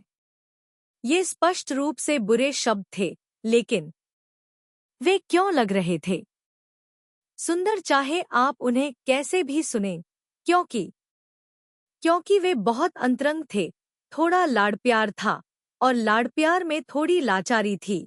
और अगर आप ध्यान से सुनते तो लाचारी में थोड़ा गुस्सा और पीड़ा थी। थोड़ी देर बाद वह केवल उसी तरह अनुपस्थित चित्त रह सकती थी। कुछ समय बीत गया था। टोंग डू लिट के शब्दों की सामग्री के बारे में व्यक्ति के विचारों के माध्यम से टोंग डू लिट वास्तव में उसे परेशान करने के लिए नफरत करता था। वह स्पष्ट रूप से उसके लिए अपनी नापसंदगी व्यक्त कर रहा था। केवल जब आप किसी से नफरत करते हैं तो क्या आपको लगेगा कि यह व्यक्ति आपके सामने प्रकट होता है और गायब हो जाता है? अगर आप उन्हें पसंद करते हैं तो आप निश्चित रूप से हर दिन एक साथ रहना चाहेंगे। लेकिन उसने उन चीजों के बारे में क्यों सोचा? सोंग डू लिट वह व्यक्ति था जिससे वह सबसे अधिक नफरत करती थी, क्योंकि वह अपनी छोटी चाची से नफरत करती थी। वह सोंग डू लिट से भी नफरत करती थी और उसके कार्यों ने सोंग डू लिट को उससे नफरत करने पर मजबूर कर दिया। इसलिए व्यक्ति और सोंग डू लिट एक दूसरे से नफरत करते थे और हमेशा से ऐसे ही थे। लेकिन देखो, एक दूसरे से नफरत करने वाले दो लोग अब क्या कर रहे हैं? अपने शरीर को घुमाते हुए। हिलना मत, उसने उसके कान में धीरे से चिल्लाया। यह कैसे हो सकता है? किसी से नफरत करने से उस व्यक्ति से दूर रहना चाहेंगे। शरीर और भी आगे बढ़ गया। अचानक वह उसके कान में झुक गया और कहा, यदि आप आगे बढ़ना जारी रखते हैं तो आप मुझे छू लेंगे। वह थोड़ी देर के लिए स्तब्ध थी। इस बार एकमात्र विचार था, टोंग डू लिट, मैं व्यक्ति हूँ। हर शब्द, हर वाक्य। यह व्यक्ति था। वह मैचा लड़की नहीं मैचा लड़की जैसी लड़कियां, और निश्चित रूप से वे लड़कियां नहीं जो उसकी बाहों में कूदना चाहती थी। व्यक्ति, उसने धीमी आवाज में आवाज लगाई। इसलिए वह जानता था कि जो व्यक्ति उसके नीचे केक की तरह दबा हुआ है वह क्वावियत्तु है। क्वावियत्तु से इस तरह बात करते हुए क्या आपको छोटी चाची को अस्पताल में भर्ती होने की हद तक नाराज होने का डर नहीं था? चलो अभी इस बारे में बात नहीं करते। क्वायुएक्सयू हमेशा सोंग डू लिट के सामने आती और गायब हो जाती है। बहुत परेशान करने वाली बात है, वाक्य अभी भी उसके कानों में गूंज रहा था। वह उसे याद दिलाना चाहती थी, सोंग डू लिट। लेकिन उसने आह भरी। क्वायुएक्सयू का सोंग डू लिट के सामने न आना और गायब हो जाना भी परेशान करने वाली बात है, क्योंकि दुनिया बेहद शांत है, उसका दिमाग खाली था। यह अजीब नहीं था, उसने आज रात शराब पी थी, इसलिए उसका दिमाग बहुत अच्छा नहीं था। हाँ, सोंग डू लिट भी नशे में थी, उससे भी ज्यादा नशे में, इतनी नशे में कि वह उससे बकवास करना चाहता था। उसकी अंतर्ज्ञान ने क्वायुएक्सयू को बताया, अब उसे इस कमरे से बाहर निकलने का मौका ढूंढना था। लेकिन वह मौका नहीं आया। सोंग डू लिट ने स्वाभाविक रूप से उसे एक नरम सोफे में बदल दिया। हर सांस उसकी गर्दन पर उड़ रही थी, हर सांस वास्तव में जीवन के लिए खतरा। उसे नहीं पता था कि यह शराब की वजह से था या नहीं, लेकिन उसके गाल गर्म हो रहे थे, जैसे कि कोई मिर्च को पकड़कर उसके चेहरे पर गर्म कर रहा हो। क्वावियत्तु को सिरदर्द इसलिए हुआ क्योंकि वह अभी हिल नहीं पा रही थी। क्योंकि टोंग डू लिट ने कहा था, अगर तुम हिलना जारी रखोगी तो तुम मुझे छू जाओगी। आम तौर पर टोंग डू लिट निश्चित रूप से ऐसा नहीं करती और इससे भी ज्यादा ऐसे शब्द नहीं कहती, लेकिन अब टोंग डू लिट नशे में थी और नशे में लोग कुछ भी कर सकते हैं। जब वह टोंग डू लिट की हरकतों की वजह से इधर-उधर करवटें बदल रही थी, तो उसका दिमाग खाली हो गया। क्वावियत्तु ने अपनी हकलाती आवाज सुनी, टोंग टोंग डू लिट, मैं हिल नहीं सकती। यह सही है, वह वास्तव में हिली नहीं।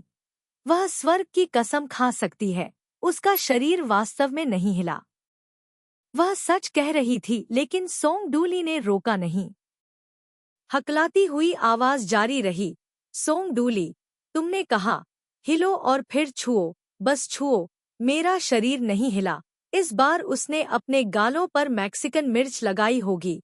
उसका चेहरा इतना गर्म था कि आग उगलने वाला था। वह सोंग डूली के कमरे से चुपके से बाहर निकली, दरवाजे पर खड़ी हुई, अपने पैरों को पटकती रही, अपने बालों को पकड़ती रही, फिर से अपने पैरों को पटकती रही, अपने बालों को पकड़ती रही। कल उसे सोंग डूली को मारना था। वह अभी चाकू लेने रसोई में क्यों नहीं गई? कारण यह था कि वह बहुत थकी हुई थी। जब वह अचंभित थी, क्वावियत्तु ने किसी को उसका नाम पुकारते हुए सुना। सहज रूप से उत्तर दिया, लेकिन उसका गला जल रहा था, वह आवाज नहीं निकाल पा रही थी। क्वावियत्तु, यह टोंग डू लिट की आवाज थी। टोंग डू लिट उसे पुकार रहा था। क्वावियत्तु, दरवाजा खोलो। यह आवाज ऐसी थी जैसे कमरे में आग लगी हो। क्वावियत्तु, क्या तुम दरवाजा नहीं खोल रही हो? पुकार दहाड़ में बदल गई थी। अभी टोंग डू लिट शायद उसके कमरे के बाहर थी। यह बदमाश नहीं चाहता था कि वह नाश्ता तैयार करे, है न? इस बदमाश ने पिछली रात के बारे में नहीं सोचा। पिछली रात उसने न केवल उसका passport, driving licence, ID card वापस फेंक दिया, बल्कि पिछली रात उसने इस समय क्वावियत्तु ने फिर से उसके बाल पकड़ना चाहा। धमाका, एक आवाज, तेज आवाज ने क्वावियत्तु को नींद से जगा दिया। उसने अपनी आंखें चौड़ी कीं, पहले कमरे के दरवाजे की ओर देखा। वह आवाज स्पष्ट रूप से कमरे के दरवाजे को जोर से लात मारकर खोलने से आ रही थी। कमरे का दरवाजा अभी भी ठीक था। क्वावियत्तु ने राहत की सांस ली। उसने सोचा कि टोंग डू लिट अधीर था। उसने अभी तक दरवाजा भी नहीं खोला था। उसने सीधे दरवाजा तोड़ दिया था। यह अच्छा होता अगर ऐसा न होता। उसकी पलकें धीरे धीरे बंद हो गईं, लेकिन टोंग डू लिट की क्वाव्यत्तु की आवाज से वे खुल गईं। सीढ़ियों से नीचे कदम दौड़े। उसके बाद वह क्वाव्यत्तु धमाका, धमाका, धमाका। हर कदम ऐसा था जैसे वह फर्श को तोड़ना चाहता हो। यह कैसे हो सकता है? टोंग डू लिट अभी भी होश में नहीं आया था। अगले ही पल क्वाव्यत्तु को कुछ पता चला। इस कमरे की छत बेहद अजीब थी। उसके बाद क्वाव्यत्तु ने एक और बात खोजी, वह गलत कमरे में चली गई। यह समझाया जा सकता है, कल रात वह बहुत थकी हुई थी और उसने शराब पीने के बाद लाइट नहीं जलाई। वह इस घर से परिचित नहीं थी। उसका सिर दर्द से फट रहा था, उसका गला जल रहा था। उसे पीने के लिए कुछ पानी ढूंढना था। उसने दरवाजा खोला। उसकी आंखों ने जो नजारा देखा, उससे उसकी तंद्रा गायब हो गई। उसकी आंखों के सामने सब कुछ देखकर उसे लगा कि सोंग डू लिट के घर में कोई चोर घुस आया है। पहले जो तेज आवाज हुई थी, वह दरअसल किसी के उसे लात मारने की वजह से हुई थी। जमीन पर पड़े दरवाजे को देखकर क्वाव्यत्तु ने सहज रूप से अपना सिर दूसरे दरवाजे की ओर घुमाया। दोनों कमरे एक दूसरे के आमने सामने थे। टूटा हुआ दरवाजा उसका था। लेकिन सोंग डू लिट ने दरवाजा क्यों लात मारी? कुछ चक्कर लगाने के बाद भी क्वाव्यत्तु को टोंग डू लिट नहीं दिखाई दिया। उसने एक गिलास पानी डाला और खिड़की की ओर चली गई। उसने अभी एक घूंट लिया ही था कि उसने टोंग डू लिट को देखा। Tong do lit cement highway पर दौड़ रहा था। वह कुछ दर्जन कदम चला और फिर रुक गया। वह कुछ दर्जन कदम चला और फिर रुक गया। अंत में फिनिश लाइन की ओर भागते हुए एक एथलीट की तरह वह पागलों की तरह भागा, खुश स्माइली।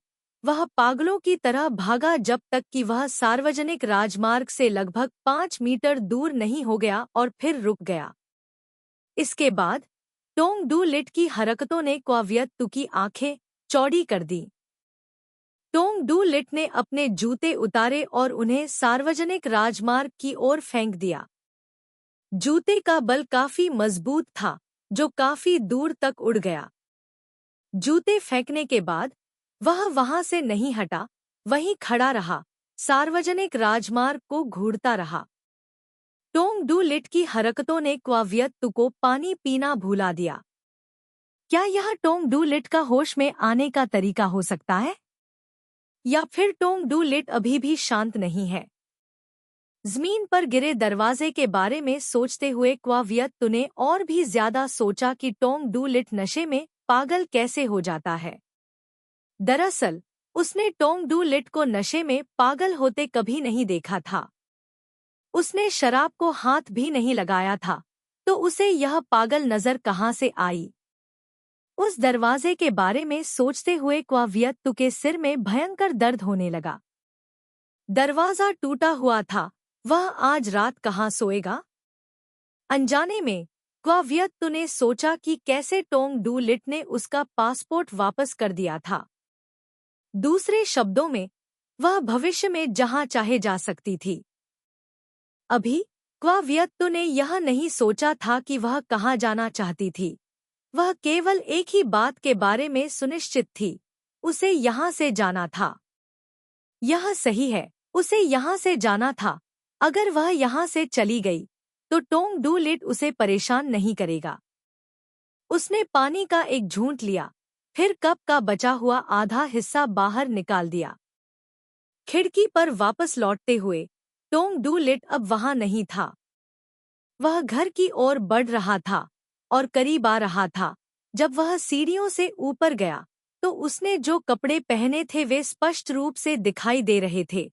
उसने अभी भी जीन्स और शर्ट पहनी हुई थी जो उसने कल डेट पर पहनी थी, और वह नंगे पैर था। तो सोंग डू लिट का नशे में धुत होने का तरीका थोड़ी दूर दौड़ना, अपने जूते उतारना और नंगे पैर वापस चलना था। नशे में और पागल होने का यह तरीका भी बहुत अजीब है। जब तक आंसू बहते हैं, तब तक यह आसान नहीं है। गुरुत्वाकर्षण के केंद्र को खोजने में सक्षम कांच के पर्दे के सामने। टॉम डुलिट की आंखें उसे देख रही थी, थोड़ी भयंकर, इतनी भयंकर कि उसे आश्चर्य हुआ। क्या वह उसे खा जाएगा? यह सही है, कल रात उसने उसे भगा दिया। जो व्यक्ति उसे भगाना चाहता था वह नहीं गया और उसके घर में ही रहा, यहाँ तक कि उसका पानी भी पीता रहा।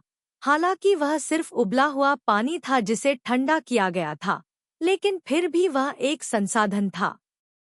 इसीलिए इसीलिए उसने उसे उस क्रूर नज़र से देखा। नज़र इतनी क्रूर थी, वह वाकई डर गई थी। इतनी डरी हुई कि उसका दिल बेतहाशा धड़क रहा था। उसका दिल बेतहाशा धड़क रहा था, जिससे उसे नफरत हो रही थी। अपने दिल की बेतहाशा धड़कन की उस अजीब और घृणित भावना को रोकने के लिए उसने गिलास लिया और उसे अपने चेहरे के सामने ढक लिया। उसका उपयोग उस नज़र को रोकने के लिए किया जो उसे जिंदा ही खा जाना चाहती थी।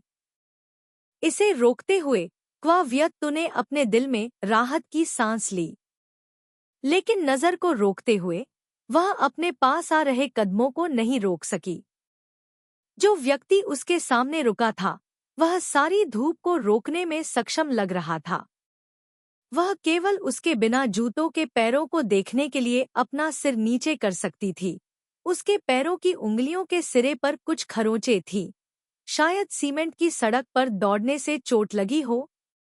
मैं सोच रहा था कि क्या वह खरोंच वाले पैर के लिए उसे दोषी ठहराएगा, लेकिन उसने क्या किया? यह टॉम डुलिट था जो नशे में धुत होकर पागल हो गया था। गिलास पकड़े हुए उसका हाथ और भी घबरा गया था। गिलास छीन लिया गया। वह अब उसकी ओर देखने की हिम्मत नहीं कर पाया। हकलाते हुए बोला, मैं 1 मिनट रुको, मैं अभी चला जाऊंगा। मैं रुककर कोई उपद्रव नहीं करूंगा। अध्याय 54 दिल की धड़कन 3। जब पूछा गया कि दुनिया में सबसे बुरा व्यक्ति कौन है, तो सोंग डू वास्तव में बहुमत के अनुसार जवाब देना चाहता था। कहो कि यह हिटलर था, कहो कि यह कोई संगठन था, कहो कि यह आतंकवादी था, या कहो कि यह एक सीरियल किलर था। लेकिन इससे कोई फर्क नहीं पड़ता कि उसने इसके बारे में क्या सोचा। ये लोग सोंग डू की नज़र में क्वावियत्तु नाम की उस बुरी महिला के सामने कुछ भी नहीं थे। क्वावियत्तु में एक प्रथम श्रेणी के व्यक्ति की क्षमता थी। उसने सोंग डू के दिल में 3 सबसे बुरे लोगों को भी पीछे छोड़ दिया। शायद शीर्ष 4 या शीर्ष 10 में कोई समस्या नहीं होगी। शीर्ष 100 में क्वावियत्तु था। शीर्ष 1000 की सूची में पूरा नाम शायद अभी भी क्वावियत्तु था। यह सही है, मैं कसम खाता हूँ। आज सुबह क्वावियत्तु ने एक बुरे व्यक्ति के कुछ बुरे गुणों को सफलतापूर्वक सामने लाया। वह निश्चित रूप से भागना चाहती थी, ताकि जब वह सुबह उठे तो वह उसे न पा सके। आपको यह जानना होगा कि नशे में धुत लोग सुबह उठने पर बेवकूफ़ी भरी गलतियां करने की बहुत संभावना रखते हैं। बहुत संभावना है कि वे आवेगी हों। धिक्कार है, आपने उसे उसका पासपोर्ट वापस क्यों दिया? क्या आप उम्मीद कर सकते हैं कि वह महिला क्वावियत्तु आपको अपना पासपोर्ट लौटा देगी, फिर आपके प्रति कृतज्ञ महसूस करेगी, फिर उसका विवेक जागृत होगा और फिर आज्ञाकारी रूप से आपके साथ रहेगी? अगर यह इतना आसान है तो आपको सिर्फ भूत ही मिलेंगे। क्वावियत्तु के व्यक्तित्व के आधार पर वह निश्चित रूप से पासपोर्ट लेकर भाग जाएगी। उसने पहले भी इस घर में ऐसा ही किया है। पहले अजीब, बाद में जाना पहचाना, कुछ खास नहीं। एक बार करो और तुम्हें इसकी आदत नहीं होगी। दूसरी बार तुम इसमें अच्छे हो जाओगे। पहले मुश्किल, बाद में आसान। क्या यही नहीं है जो तुम चाहते हो? क्वावियत्तु जितना चाहे भाग सकता है न? हाँ, हाँ, उसे उसका पासपोर्ट देना ही सबसे अच्छा सबूत है न? लेकिन देखो तुमने क्या किया। उसने दरवाज़ा लात मारकर खोला पागलों की तरह सड़क पर भागा, अपना गुस्सा निकालने के लिए उस दिशा में भागा जहां से वह गई थी। फिर हवा में चिल्लाया, वियत्तु जाओ, जहां तक हो सके वहां जाओ। वियत्तु के माध्यम से आप वापस जाओ, आदि। सोंग डू लिट ने बताया कि बेवकूफाना हरकतों की ये श्रृंखला नशे में होने के कारण हुई थी। दूसरे शब्दों में, ये बेवकूफाना हरकतें उसके भीतर की मुख्य आत्मा से बंधी नहीं थी। कुछ लोग कहते हैं कि हर व्यक्ति में दो तरह की आत्माएं होती हैं, मुख्य आत्मा और द्वितीयक आत्मा। मुख्य आत्मा सोच को नियंत्रित करती है, जबकि द्वितीयक आत्मा कभी-कभी अपने अस्तित्व को साबित करने के लिए बाहर निकल आती है। सोंग डू लिट को संदेह था कि उसकी द्वितीयक आत्मा एक विद्रोही बच्चा था, क्योंकि यह विद्रोही व्यक्तित्व हमेशा उसकी इच्छा के विरुद्ध काम करता था। उदाहरण के लिए, वह क्वावियत्तु से बहुत नफरत करता था, लेकिन यह द्वितीयक आत्मा हमेशा चाहती थी कि वह उसके साथ अंतरंग हो। उसने जिस तरह से वह और क्वावियत्तु एक दूसरे के साथ अंतरंग थे, उसका इस्तेमाल करके उसे बताया, क्वावियत्तु को छूना बहुत नरम है। क्वावियत्तु को चूमना बहुत मीठा है। यह सही है, क्वावियत्तु छूने में बहुत कोमल है, चूमने पर बहुत मीठा लगता है। क्वावियत्तु को अपने शरीर के नीचे दबाना और उसकी फुसफुसाहट और माफी की भीख मांगना सुनकर उसकी आत्मा पागल हो जाती है। क्वावियत्तु, जल्दी वापस आओ, बड़े बेवकूफ की तरह बोला। सुनो, तुम क्या कह रहे हो? अपनी समझदारी वापस पाकर वह आक्रोश से चला गया। उसका केंद्रीय तंत्रिका तंत्र आदेश दे रहा था, घर जाओ, स्नान करो, कुछ ताज़ी हवा लेने के लिए बालकनी में जाओ, सब कुछ सामान्य हो जाएगा। अगली बार, चाहे क्वावियत्तु कितने भी सेक्सी कपड़े क्यों न पहन ले, यह हवा की तरह होगा। वह खांसी की आवाज सुनते हुए डाइनिंग रूम से चला गया। कांच के पर्दे को उठाते ही उसका सारा गुस्सा हवा में गायब हो गया, यहाँ तक कि कृतज्ञता से भी भर गया। यह क्षण वह उसके सामने खड़ी थी, अपना पासपोर्ट पकड़े और भाग नहीं रही थी। न केवल वह भागी नहीं, बल्कि उसने उसके लिए खरीदे कपड़े भी पहने। लानत है, टोंग डू लिट वास्तव में क्वावियत्तु के लिए कपड़े खरीदने गया था। वह कंपनी से बहुत दूर एक स्टोर में भाग गया। ऐसा लग रहा था कि वह दोषी था।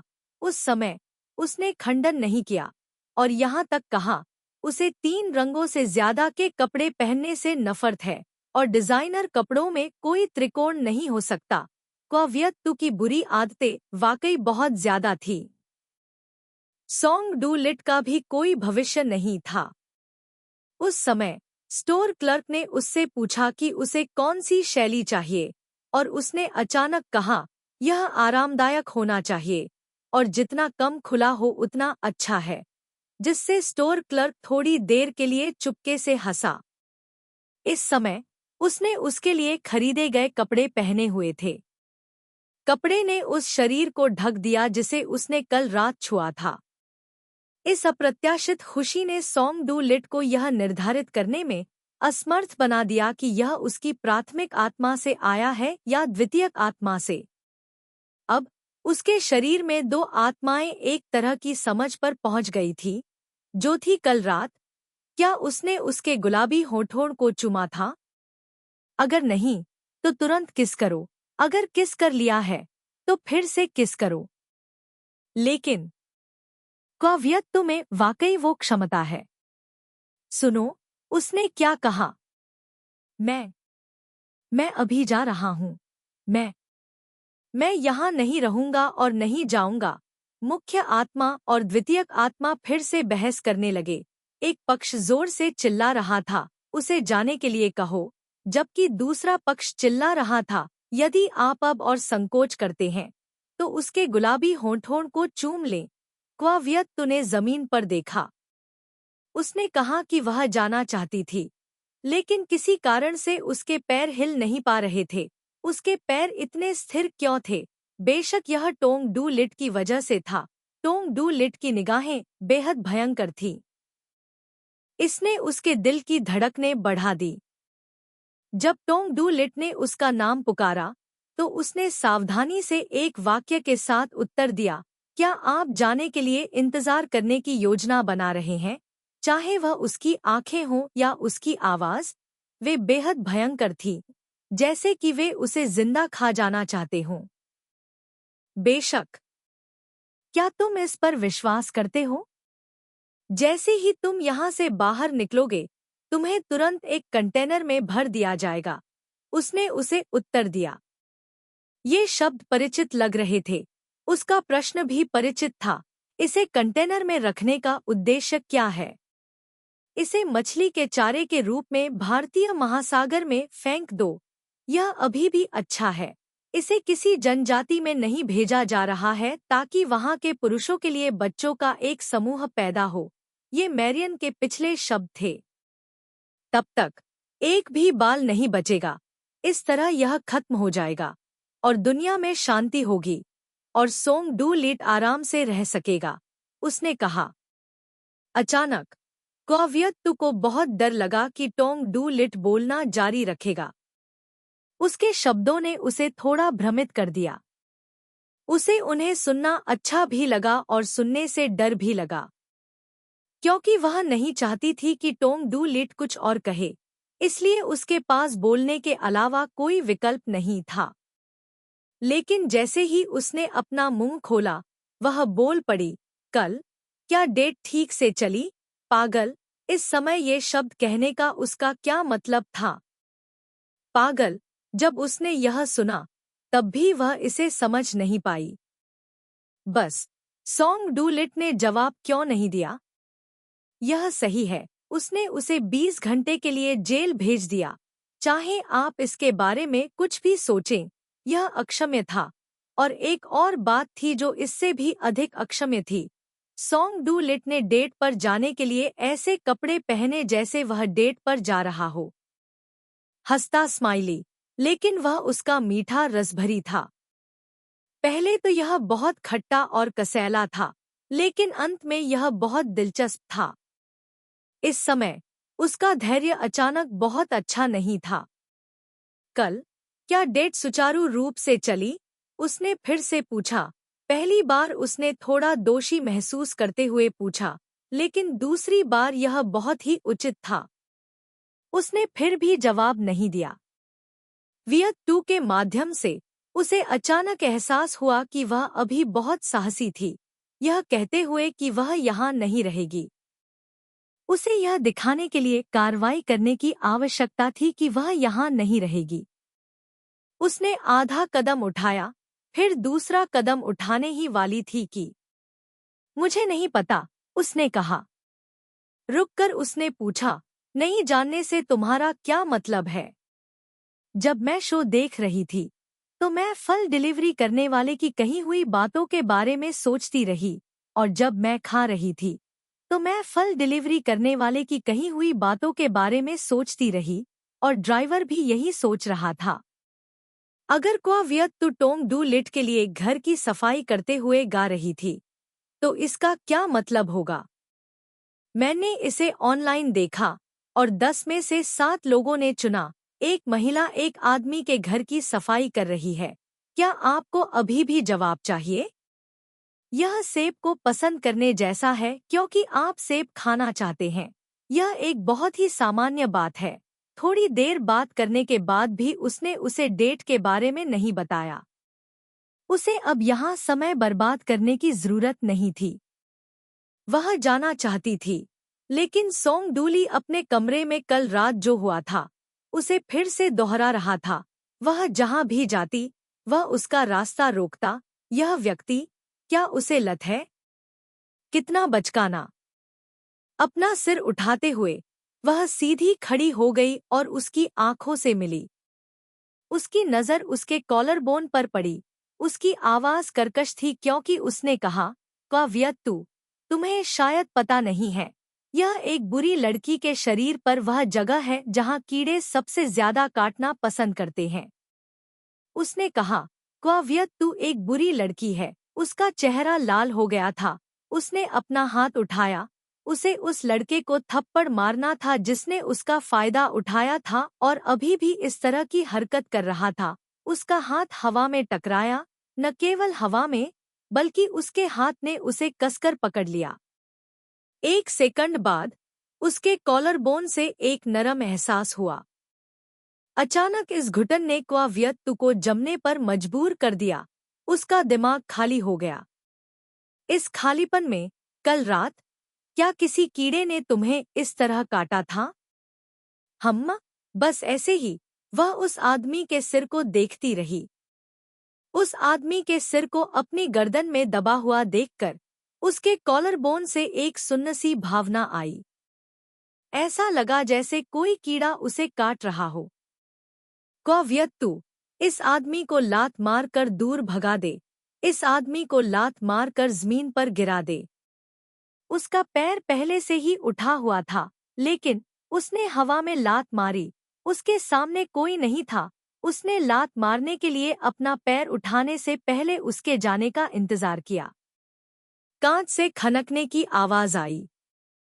अपने संयम को वापस पाकर क्वाव्यक्तु सीढ़ियों से ऊपर भागी, फिर उस कमरे तक भागी जहां वह कल रात रुकी थी। उसका पासपोर्ट, ड्राइविंग लाइसेंस और आईडी कार्ड सब गायब थे। टोंग डू लिट के कमरे के दरवाजे की ओर भागी। चाहे उसने कितना भी पुकारा हो, उसने कितना भी चिल्लाया हो, उस कमरे का दरवाजा अभी भी कसकर बंद था। आधे घंटे बाद एक डिलीवरी मैन आया। उसने डिलीवरी मैन से पूछा कि वह यहाँ किस लिए आया है। उसने कहा कि वह पैकेज लेने आया है। यह किसका पैकेज था? यह टोंग डू लिट का पैकेज था। पैकेज टोंग का था डू लिट, लेकिन चीजें क्वाव्यक्तु की थी। यह सही है। सोंग डू लिट ने अपना पासपोर्ट और आईडी कार्ड भेजा था। उन्हें एक गुच्छा में पैक किया और उन्हें मास्को में एक दोस्त को भेज दिया। और यह मास्को में दोस्त था जिसने वापसी के लिए हस्ताक्षर किए और फिर उन्हें मास्को से जोहान्सबर्ग भेजा। तब से लगभग 2 सप्ताह हो गए थे। जब से डिलीवरी मैन दरवाजे पर पहुंचा, सोंग डू लिट और डिलीवरी मैन के बीच बातचीत, डाक शुल्क का भुगतान, और फिर डिलीवरी मैन ने विनम्रता से अलविदा कहा। यह सब क्वाव्यक्तु के चेहरे पर हुआ। जब डिलीवरी मैन चला गया तो उसने कई बार उसकी ओर देखा। उसे निश्चित रूप से लगा कि कुर्सी पर मूर्ति की तरह बैठी महिला अजीब थी। हाँ, बहुत अजीब। अब जिस कुर्सी पर क्वाव्यक्तु बैठी थी, वह कोई साधारण कुर्सी नहीं थी। खुश स्माइली। इस कुर्सी का उपयोग अवसादग्रस्त जानवरों से निपटने के लिए किया जाता है। अवसादग्रस्त इन जानवरों को कुर्सी पर बैठने दें, फिर उनके शरीर और दिमाग को आराम देने के लिए कुर्सी के मालिश फंक्शन का उपयोग करें। कभी कभी माहौल बनाने के लिए उन्हें गुदगुदी करें। उन्हें ऐसा महसूस होने दें कि वे अपने दोस्तों के साथ शोर मचा रहे हैं। कुर्सी का रिमोट कंट्रोल सोंग डू ली के हाथ में है। वह चाहता है कि उसे कुछ गुदगुदी तब तक मिले जब तक कि उसे खुजली न हो जाए। उसके मूड के आधार पर इस तरह की गुदगुदी गुलान शेंग की गुदगुदी से भी अधिक गुदगुदी होती है, और यह और भी अधिक उत्तम दर्जे की होती है। कर्मचारियों के दरवाजे पर पहुंचने से पहले सोंग डू ली ने उसे इस कुर्सी के जादुई उपयोगों को पहले ही अच्छी तरह से सिखा दिया था। वियक्तु के माध्यम से अब आपको पता चलेगा कि आंतरिक चोटों तक हंसने का क्या मतलब है। दरवाजे की घंटी बजी। सोंग डू ली ने ऐसा कहा था। ठीक वैसे ही क्वाव्यक्तु कुर्सी पर बैठी अपने पासपोर्ट को पैक होते और रूस ले जाते हुए देख रही थी। डिलीवरी मैन ने जब 9वीं बार अपना सिर घुमाया तो सोंग डू ली ने बस दोस्ताना अंदाज में मुस्कुरा दिया। शायद नवविवाहितों के बीच छेड़खानी का यह अजीब तरीका था। डिलीवरी मैन ने फिर मुड़कर नहीं देखा। नाव पहले ही रवाना हो चुकी थी। अगले 2 हफ्तों तक पासपोर्ट के बारे में सोचना भी मत। जाहिर है, यही कारण था कि सोंग डू ली ने अपनी आंखों से अपना पासपोर्ट छीने जाने का गवाह बनाया। सोंग डू ली को अपने किए पर कोई अपराध बोध महसूस नहीं हुआ।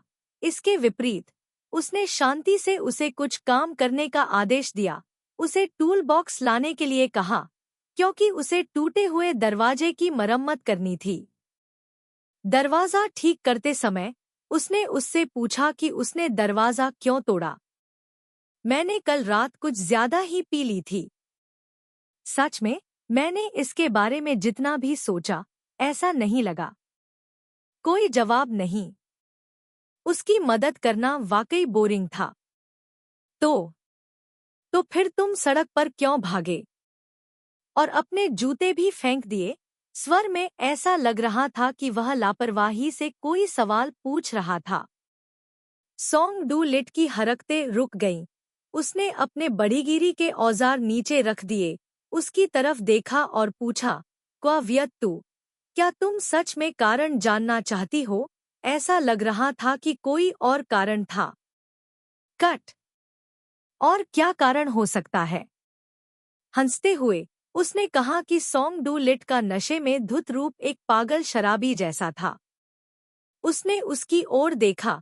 बेशक, वह उसके द्वारा दिए गए उदाहरण से संतुष्ट नहीं था। ठीक है, ठीक है। सोंग डू लिट, तुम्हारा नशे में धुत रूप अभी भी। उसने अपना दिमाग खपाया। तुम वास्तव में एक सामान्य व्यक्ति की तरह नहीं दिखते। महत्वपूर्ण बात यह है कि तुम अभी भी बहुत सुंदर हो।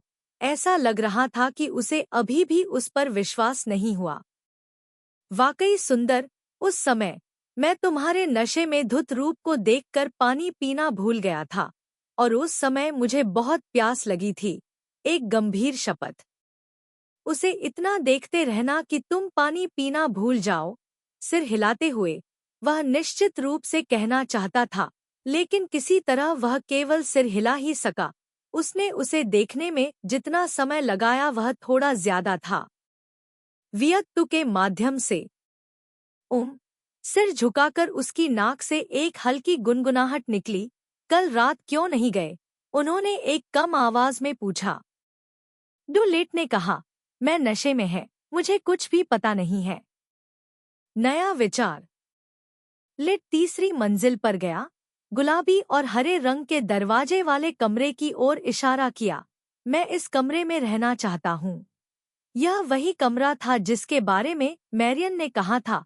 युवा मास्टर को यह पसंद नहीं था कि कोई भी उस कमरे को खोले। टोंग डू लिट ने कुछ नहीं कहा।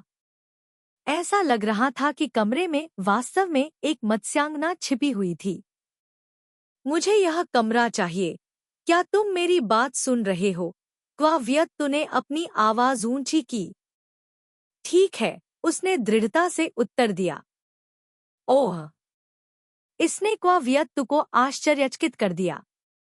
मैं मजाक नहीं कर रही हूँ, उसने उससे कहा।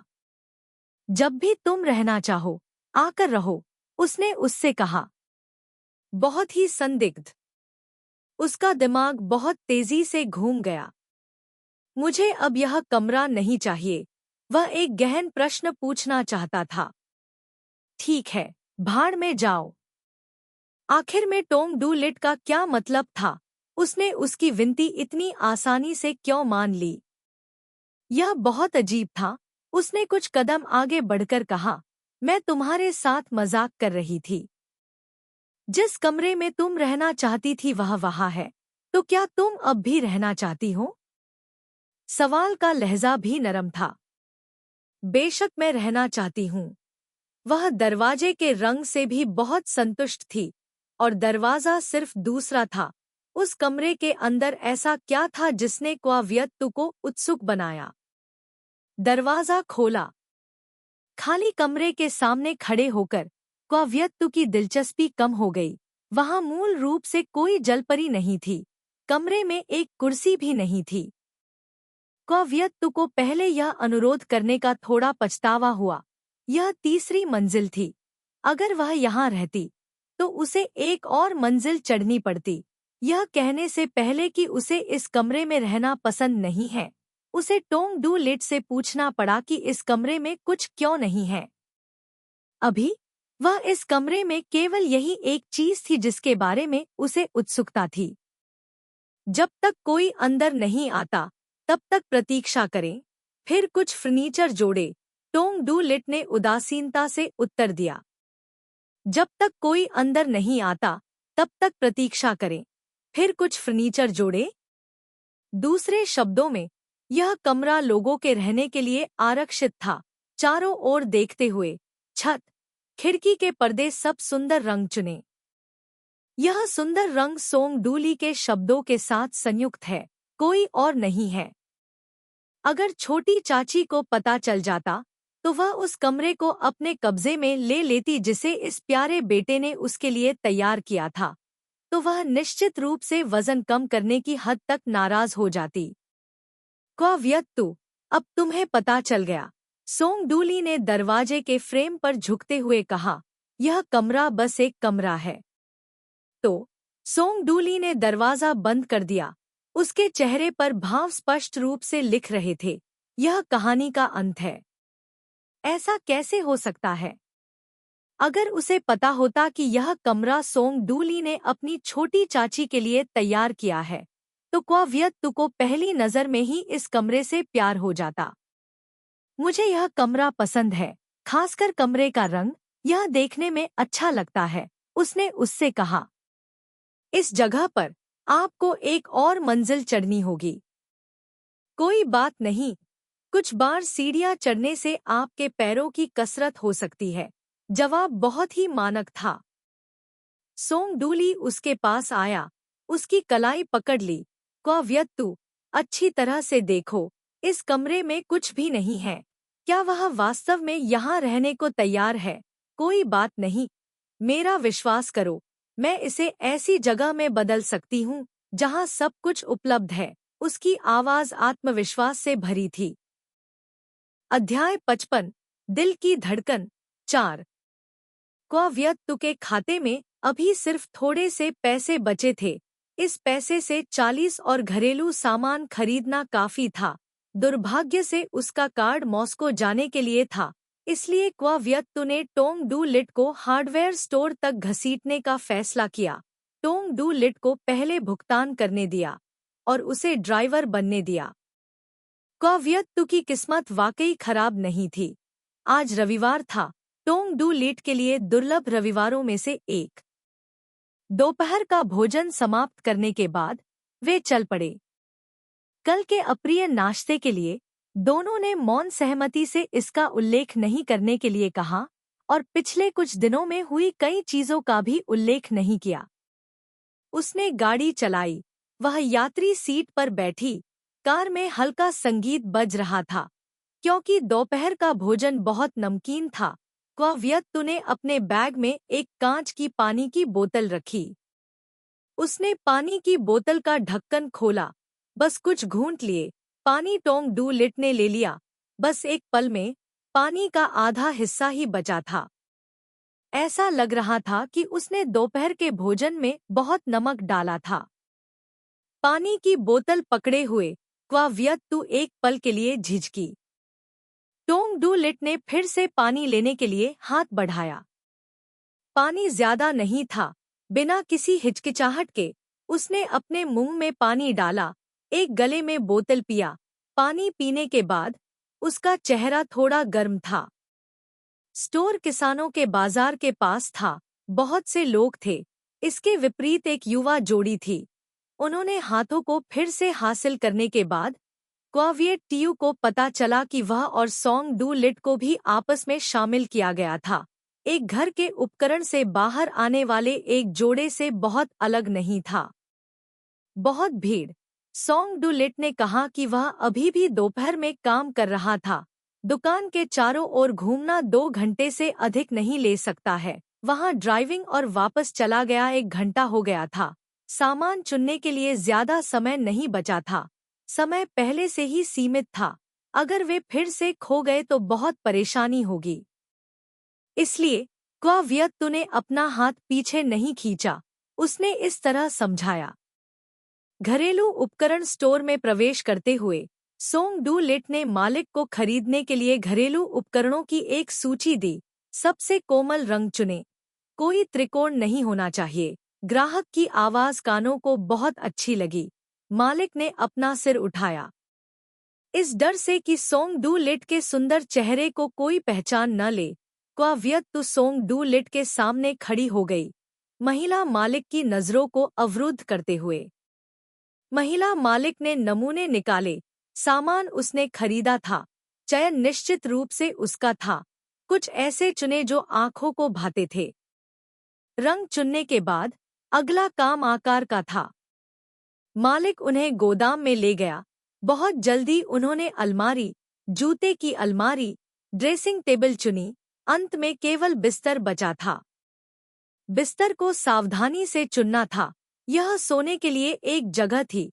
सोने के लिए वियत तु कुछ खुशनुमा कहानियों में से एक थी।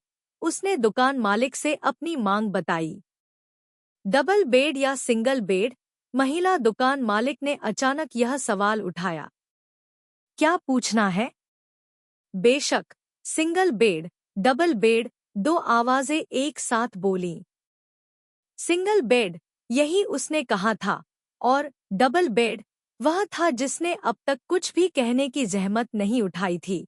सोंग डूली उसे घूरते हुए, यह अजीब होगा अगर दूसरे लोग सोंग डूली की बात को गलत न समझें। निश्चित रूप से दुकान मालिक ने उन्हें एक सार्थक नजर से देखा।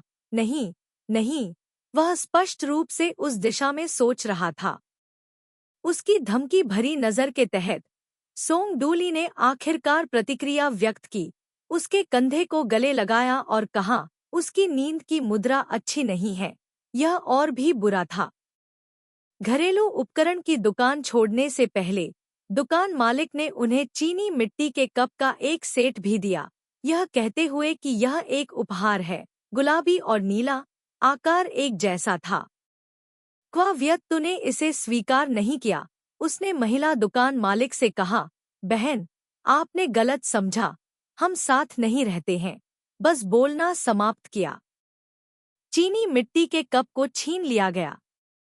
घरेलू उपकरण की दुकान से निकलते समय टोंग डू लिट ने कपों का बैग पकड़े हुए उसे खींचा, पार्किंग स्थल तक। क्वा वियत तु अभी भी बहस कर रही थी। क्वा वियत तु, क्या? I have a friend who likes to collect porcelain cups. It turns out that the cup is for that friend who likes to collect porcelain cups. No matter how you think about it, the friend who likes to collect porcelain cups is 8 or 9 times a girl.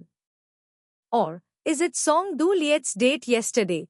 The more Quo Viet Tu thinks about it, the more likely it is. Girls in their early 20s all like porcelain cups. Therefore, Quo Viet Tu tells Song Du Liet, I will pay for it. I have the right to handle the gift. The porcelain cup is given to Quo Viet Tu.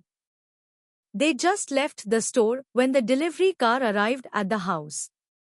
When the sun set, all the furniture was put in place. The originally empty room now looked very strange, and this and that. The more Quo Viet Tu looked at it, the more he liked it, especially the bed. The bed was extremely soft. It was both big and soft. The color was also pleasing to the eye. Quo Viet Tu couldn't help but lean back. The soft feeling of his back touching the bed made Quo Viet Tu let out a sigh. थोड़ा इस समय उसके पास इस तथ्य की परवाह करने का भी समय नहीं था कि उसने कहा था कि यह एक सिंगल बेड है, लेकिन उसे एक डबल बेड भेजा गया था। डबल बेड बुरा नहीं था, जैसा कि सोंग डू लिट ने कहा था। उसकी सोने की स्थिति अच्छी नहीं थी। उसने राहत की सांस ली, अपनी आंखें बंद कर ली। न जाने क्यों, डबल बेड शब्द अचानक उसके कानों में घुस गए। यह एहसास ऐसा था जैसे किसी ने उसके कान में चुपचाप कहा हो। उसका दिल बेतहाशा धड़कने लगा, बहुत संदिग्ध। यू शियाओ के माध्यम से कोमल आवाज बस एक बाल की चौड़ाई की दूरी पर थी। ने धीमी आवाज में जवाब दिया, उसी तरह कोमल भी। अगले ही पल उसे कुछ एहसास हुआ। उसने अपनी आंखें खोलीं। सोंग डू लिट बिस्तर के सामने खड़ी थी। धिक्कार है, इसने उसे डरा दिया। एक तकिया पकड़कर उसे कमीने के चेहरे पर फेंकते हुए वह घबरा गई। तुम्हें मेरे कमरे में घुसने की अनुमति किसने दी? दरवाजा खुला है। हाँ, दरवाजा खुला है। तुम मेरे कमरे में क्या कर रहे हो? बैठो। सोंग डू लिट ने घड़ी की ओर इशारा किया। इस घर के मालिक का मतलब इससे ज्यादा स्पष्ट नहीं हो सकता था। वह नई नौकरानी, अब जल्दी नहीं है। तुम जाओ और खाना बनाओ। क्वावियत्तु ने बहाना बनाया कि वह पूरी दोपहर चीजों को व्यवस्थित करने में व्यस्त रही और अब उसके पास कोई ऊर्जा नहीं थी। वह घर के मालिक से छुट्टी मांगना चाहती थी लेकिन उसे मना कर दिया गया। कारण था, क्वावियत्तु, मैंने एक उंगली भी नहीं उठाई। इसके बारे में सोचने पर यह सच लग रहा था। चीजों की व्यवस्था स्टोर के कर्मचारियों और सोंग डू लिट ने की थी। वह बस एक तरफ खड़ी थी और उसने कहा कि वह बिस्तर, अलमारी आदि कहाँ रखना चाहती है। ठीक है। रात का खाना बनाना एक बड़ी लड़ाई लड़ने जैसा था। मैरियन द्वारा सूचीबद्ध रात के खाने के व्यंजनों के नामों के बारे में सोचना ही क्वावियत्तु को भयानक सिरदर्द दे रहा था। क्वावियत्तु ने पहले ही टोंग डू लिट को उसके साथ रात का खाना बनाने के लिए मना लिया था, लेकिन दूसरी बार उसे इस कारण से मना कर दिया गया था कि मैंने आपके कमरे में चीजों को व्यवस्थित करने में बहुत समय बर्बाद किया। ठीक है। क्वावियत्तु ने घर में प्रवेश किया। रसोई, सोंग डूली काम निपटाने के लिए स्टडी रूम में चली गई। जब सोंग डूली रसोई में आई तो क्वावियत्तु आलू काटने में संघर्ष कर रही थी। मैरियन ने कहा कि वह उस दिन क्या नहीं कर सकती थी। उसने पहले भी आलू और बीफ चावल बनाया था, स्वाद भी अच्छा था, लेकिन वह गु लान शेंग के मार्गदर्शन में था। आलू और बीफ चावल बनाना मुश्किल नहीं है। बीफ को नरम होने तक पीस ले और फिर चावल और आलू के साथ भूनें। एक निश्चित तापमान पर भूनें और फिर चावल कुकर में डाल दें। गु लान शेंग ने कहा, आलू पकाते समय सबसे महत्वपूर्ण बात यह है कि आलू को कैसे काटना है। छोटे क्यूब्स में काटना चाहिए, बहुत बड़ा नहीं काटना चाहिए, क्योंकि यह चावल और बीफ की सुगंध को अवशोषित नहीं करेगा। अगर बहुत छोटा है तो यह आसानी से टूट जाएगा। चावल और बीफ तैयार करना बहुत मुश्किल था, लेकिन बड़ी समस्या आलू थी। उन्हें छोटे और बड़े काटें। जितना जल्दी काटे उतनी ही जल्दी, जितनी जल्दी वे उतने ही आसान। पहले से ही 26 साल की उम्र और अभी भी कुछ नहीं कर सकते। यह विचार अधिक से अधिक सही होता गया। उसके माथे से पसीने की बूंदें बह निकली नीचे। टोंग डू लिट उसे रात का खाना क्यों तैयार करने के लिए कह रहा था? यह उसके लिए मुश्किलें खड़ी कर रहा था। यह सही है, क्वावियत्तु ने कुछ भी अच्छा नहीं किया। क्वावियत्तु ने वास्तव में कुछ भी अच्छा नहीं किया। क्वावियत्तु एक सामान्य व्यक्ति नहीं थी। एक असामान्य व्यक्ति होने के नाते सामान्य चीजें करना, क्या यह उसके लिए मुश्किल नहीं था? जब वह नाराज थी तो टोंग डू लिट अंदर आया। उसने अपना सिर उठाया और देखा कि वह वहां खड़ा है। उसके हाथ में आलू का एक टुकड़ा था। जो बच्चा उसके लिए मुश्किलें खड़ी कर रहा था, वह जरूर उसका मजाक उड़ाने आया होगा, है न? ठीक है, वह तुम्हारा मजाक उड़ाने आया था, एक मीठी आवाज ने उससे कहा। उस मीठी आवाज ने भी उसे उकसाया। उस कमीने के चेहरे पर आलू फेंके जिसने उसके लिए मुश्किलें खड़ी कर दी थी। उसने सच में आलू पकड़ लिए लेकिन कुछ नहीं किया। इसके विपरीत उसका शरीर लगातार दीवार के कोने से टिका रहा, आलू को अपने हाथ में पकड़े हुए। उसकी आंखें आगे की ओर देखती रहीं, जब तक कि उस छाया ने उसकी दृष्टि को अवरुद्ध नहीं कर दिया। उसने उस पर आलू नहीं फेंके। इसके विपरीत एक दयनीय आवाज बोली, सोंग डूली, तुम मेरे लिए मुश्किलें खड़ी कर रहे हो। तुम्हें पता है, मैं उन लोगों की तरह नहीं हूँ। वे लोग सही हैं, मैं बस एक। बाकी शब्द नहीं कहे जा सके, क्योंकि जब वह बोलने वाली थी तो उसके होंठ ढके हुए थे, बेहद कोमल, जैसे किसी छोटे कुत्ते, किसी छोटी बिल्ली को सांत्वना दे रही हो जिसने अपनी माँ खो दी हो। वियत्तु के जरिए वह जानती थी कि इसे चुंबन नहीं माना जाएगा। नहीं, यह चुंबन नहीं था। यह उसे सांत्वना देने का एक तरीका था। यह तरीका दवा की उन बोतलों की तरह था, एक ऐसा क्षण जिसने उसे शांत कर दिया। इसके अलावा इसका स्वाद उन गोलियों के ढेर से बहुत अलग था। अगर आप ध्यान से सोचें तो पहले तो हल्का स्पर्श थोड़ा मीठा लगता है, लेकिन जब आप जोर लगाते हैं तो यह सुन्न हो जाता है। यह सुन्नपन तब फैलता है जब उसकी जीभ की नोक उसकी जीभ से उलझती है और अंत में उसके दिल तक पहुंचती है। दिल की धड़कनें तेज हो रही हैं, आंखें बंद हो रही हैं, मानो नीले आसमान का कोई कोना दिख रहा हो जो बहुत दिनों से नहीं दिखा। कभी कभी आंखों का कोना भी उस खूबसूरत सुबह की तरह हो जाएगा। आंसू की कुछ बूंदें बह जाएंगी। जाने दो, धीरे से आंखें बंद करो। यह वास्तव में एक चुंबन नहीं है। वह प्रेमी युगल नहीं है जो उस घरेलू उपकरण की दुकान से बाहर आए हैं। यह सिर्फ एक तरीका है जो टॉम डू-लिट ने क्वावियत्तु को दिलासा देने के लिए सोचा था। उस रंगीन कमरे में उसने सारी दवाई शौचालय में फेंक दी। उस रंगीन कमरे में उसने खुद को और इस दुनिया को अलग करने वाली एक लाल रेखा खींची। उसने बलपूर्वक उस लाल रेखा पर कदम रखा, उसकी दुनिया में प्रवेश किया और अजीब तरह से उसे चूमा। उस रात मरमंस्क में भारी बर्फबारी हुई, बहुत ठंड थी। उसने फिर से उसके शरीर पर गर्माहट महसूस की।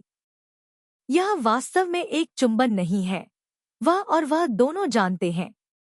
दबे पांव, बाहें उसकी गर्दन के चारों ओर लिपटी हुई।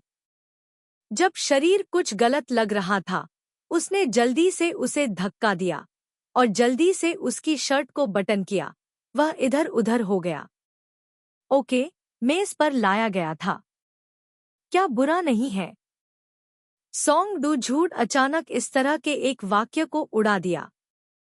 क्या आपका चेहरा बुरा नहीं है, बस बुरा नहीं है। उसने 4 पुरुषों को सफलतापूर्वक प्रपोज किया, जिसमें 100% स्वीकृति दर थी, जिससे साबित हुआ कि उसका चेहरा औसत से कहीं बेहतर था। लेकिन यह लड़का अचानक ऐसा कहकर क्या करना चाहता था? क्योंकि तुम्हारा चेहरा ठीक है, अगली बार मैं तुम्हें फिर से हिरासत में नहीं जाने दूंगा। तुम किस बारे में बात कर रहे हो? क्या ये एक अभिभावक के वार्ड के लिए शब्द हैं? यदि आप कुछ गलत करते हैं तो आपको निश्चित रूप से उचित दंड दिया जाएगा। वियत्तु के माध्यम से उसने उसकी तरफ देखा। अब से, चाहे कुछ भी हो जाए, मैं तुम्हें अब और हिरासत कक्ष में नहीं रहने दूंगा। जितना उसने कहा, यह उतना ही अपमानजनक होता गया। इसके अलावा सोंग डू ली किस पर निर्भर थी? उसकी योग्यताएं उसकी योग्यताओं से कहीं ज्यादा थी। क्योंकि यह साबित करने के लिए कि उसकी योग्यताएं उसकी योग्यताओं से ज्यादा थी, उसने उससे कहा। बोलते बोलते वह विपरीत सीट पर बैठ गई। यह साबित करने के लिए कि उसकी योग्यताएं उसकी योग्यताओं से ज्यादा थी, उसने उसके टेबलवेयर का इस्तेमाल किया। वह अपने लिए 2 सेट इस्तेमाल करना चाहती थी। सुनो, सोंग डू ली, मैं एसएन एनर्जी की वारिस हूँ।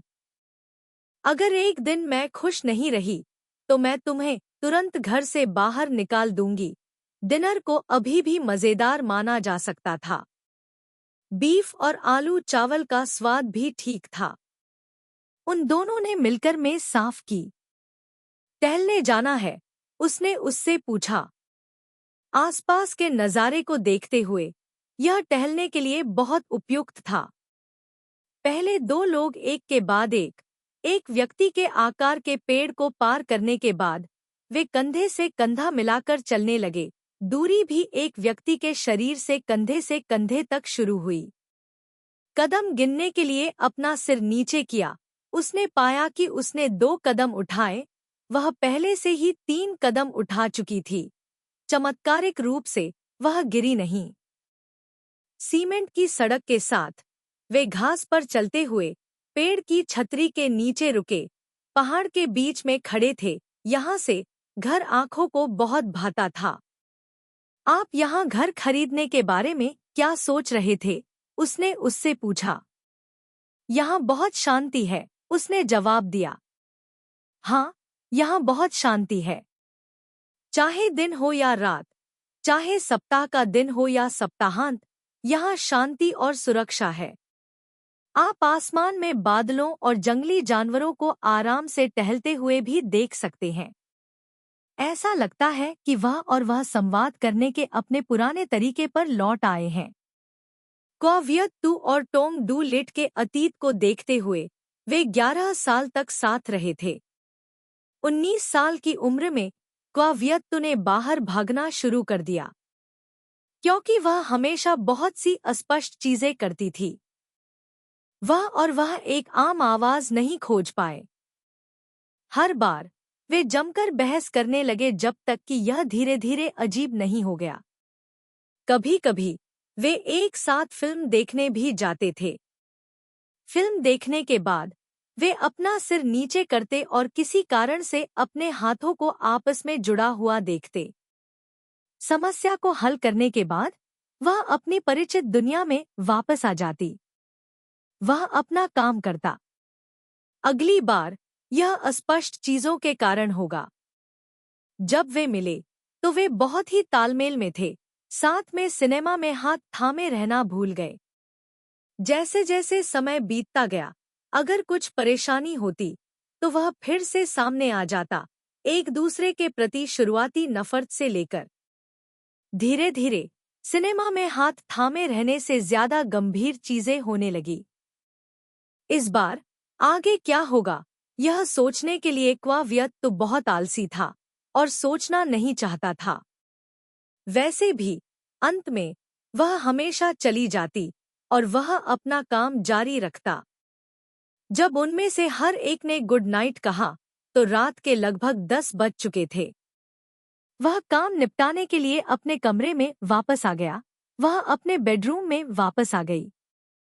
एक ही समय में 2 दरवाजे बंद होने की आवाजें सुनाई दी।